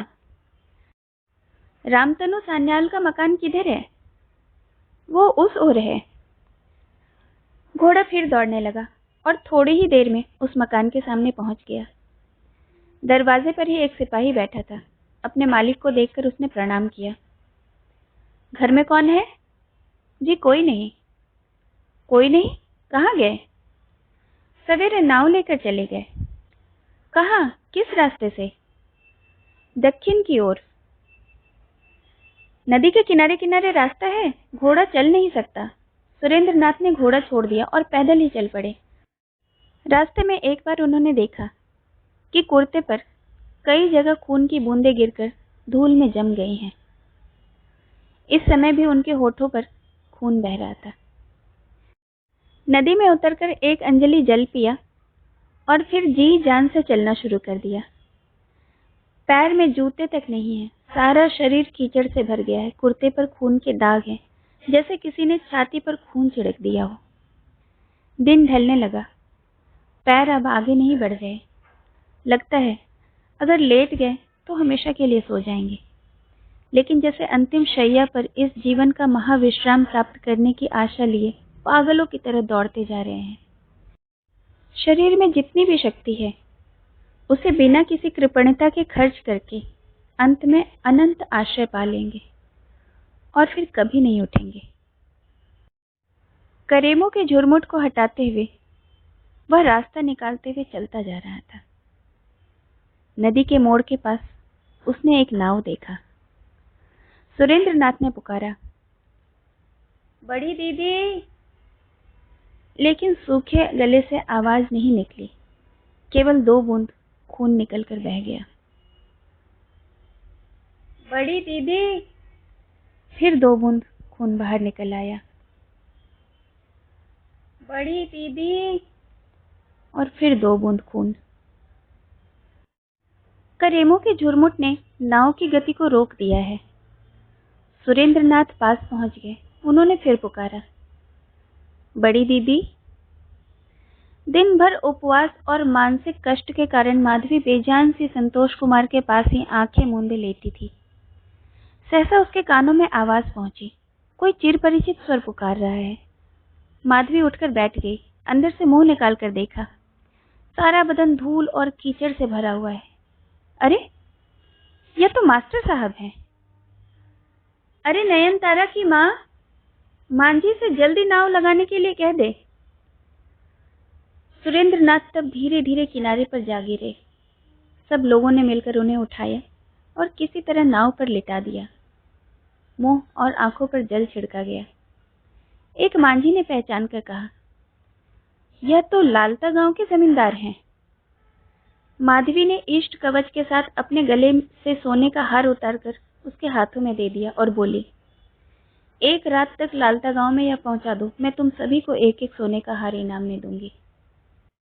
सोने का हार देखकर उनमें से 3 मांझी कंधे पर रस्सी लेकर नीचे उतर पड़े। संध्या के समय सुरेंद्रनाथ को होश आया। आंखें खोलकर माधवी की ओर देखते रहे। उस समय माधवी के चेहरे पर घूंघट नहीं था, केवल माथे का कुछ भाग आंचल से ढका था। वह अपनी गोद में सुरेंद्रनाथ का सिर रखे बैठी थी। कुछ देर तक देखते रहने के बाद सुरेंद्रनाथ ने पूछा, तुम बड़ी दीदी हो ना? माधवी ने पहले तो बड़ी सावधानी से सुरेंद्रनाथ के होठों पर लगी खून की बूंदें पोंछी, फिर अपने आंसू पोंछने लगी। तुम बड़ी दीदी हो ना? बोलो। मैं माधवी हूं। सुरेंद्रनाथ ने आंखें मूंदकर कोमल स्वर में कहा, हाँ, वही। मानो सारे संसार का सुख इसी गोद में छिपा हुआ था। इतने दिनों बाद सुरेंद्रनाथ वह सुख आज खोज पाया है, इसलिए होठों के कोनों पर मासूम सी मुस्कुराहट रेंग उठी। बड़ी दीदी, बहुत कष्ट है। छल छल करती हुई नाव लगातार दौड़ी जा रही है। छप्पर के अंदर सुरेंद्र के चेहरे पर चंद्रमा की किरणें पड़ रही हैं। नयनतारा की माँ एक टूटा हुआ पंखा लेकर धीरे धीरे झल रही है। सुरेंद्रनाथ ने धीरे से पूछा, कहाँ जा रही थी? माधवी ने रुंधे गले से कहा, प्रमिला के ससुराल। छी, बड़ी दीदी, भला इस तरह समधी के घर जाना होता है? अपने अट्टालिका के सोने के कमरे में बड़ी दीदी की गोद में सिर रखकर सुरेंद्रनाथ मृत्यु शैया पर पड़े हुए हैं। उनके दोनों पैर शांति अपनी गोद में लिए आंसुओं से धो रही है। पवना में जितने डॉक्टर और वैद्य हैं, उन सबके सम्मिलित प्रयास से भी खून नहीं रुक रहा। 5 वर्ष के पहले की चोट अब खून उगल रही है। माधवी के हृदय के भीतर की बात स्पष्ट रूप से नहीं कही जा सकती, क्योंकि हम उसे अच्छी तरह नहीं जानते हैं। जान पड़ता है जैसे उसे भी 5 वर्ष पहले की सारी बातें याद आ रही हों। उसने सुरेंद्रनाथ को घर से निकाल दिया था और लौटा नहीं सकी थी, और आज 5 वर्ष के बाद सुरेंद्रनाथ लौट आया है। शाम के बाद दीपक की उजली रोशनी में सुरेंद्रनाथ ने माधवी के चेहरे की ओर देखा और पैरों के पास शांति बैठी हुई थी। वह सुन न सके, इसलिए उसने माधवी का मुख अपने मुख के पास खींचकर धीरे से कहा, बड़ी दीदी, उस दिन की बात याद है जिस दिन तुमने मुझे घर से निकाल दिया था? आज मैंने तुमसे बदला ले लिया, तुम्हें भी निकाल दिया। क्यों? बदला चुक गया ना? माधवी ने सब कुछ भूलकर अपना सिर सुरेंद्रनाथ के कंधे पर रख दिया। इसके बाद जब होश आया तो घर में रोना पीटना चल रहा था। धन्यवाद।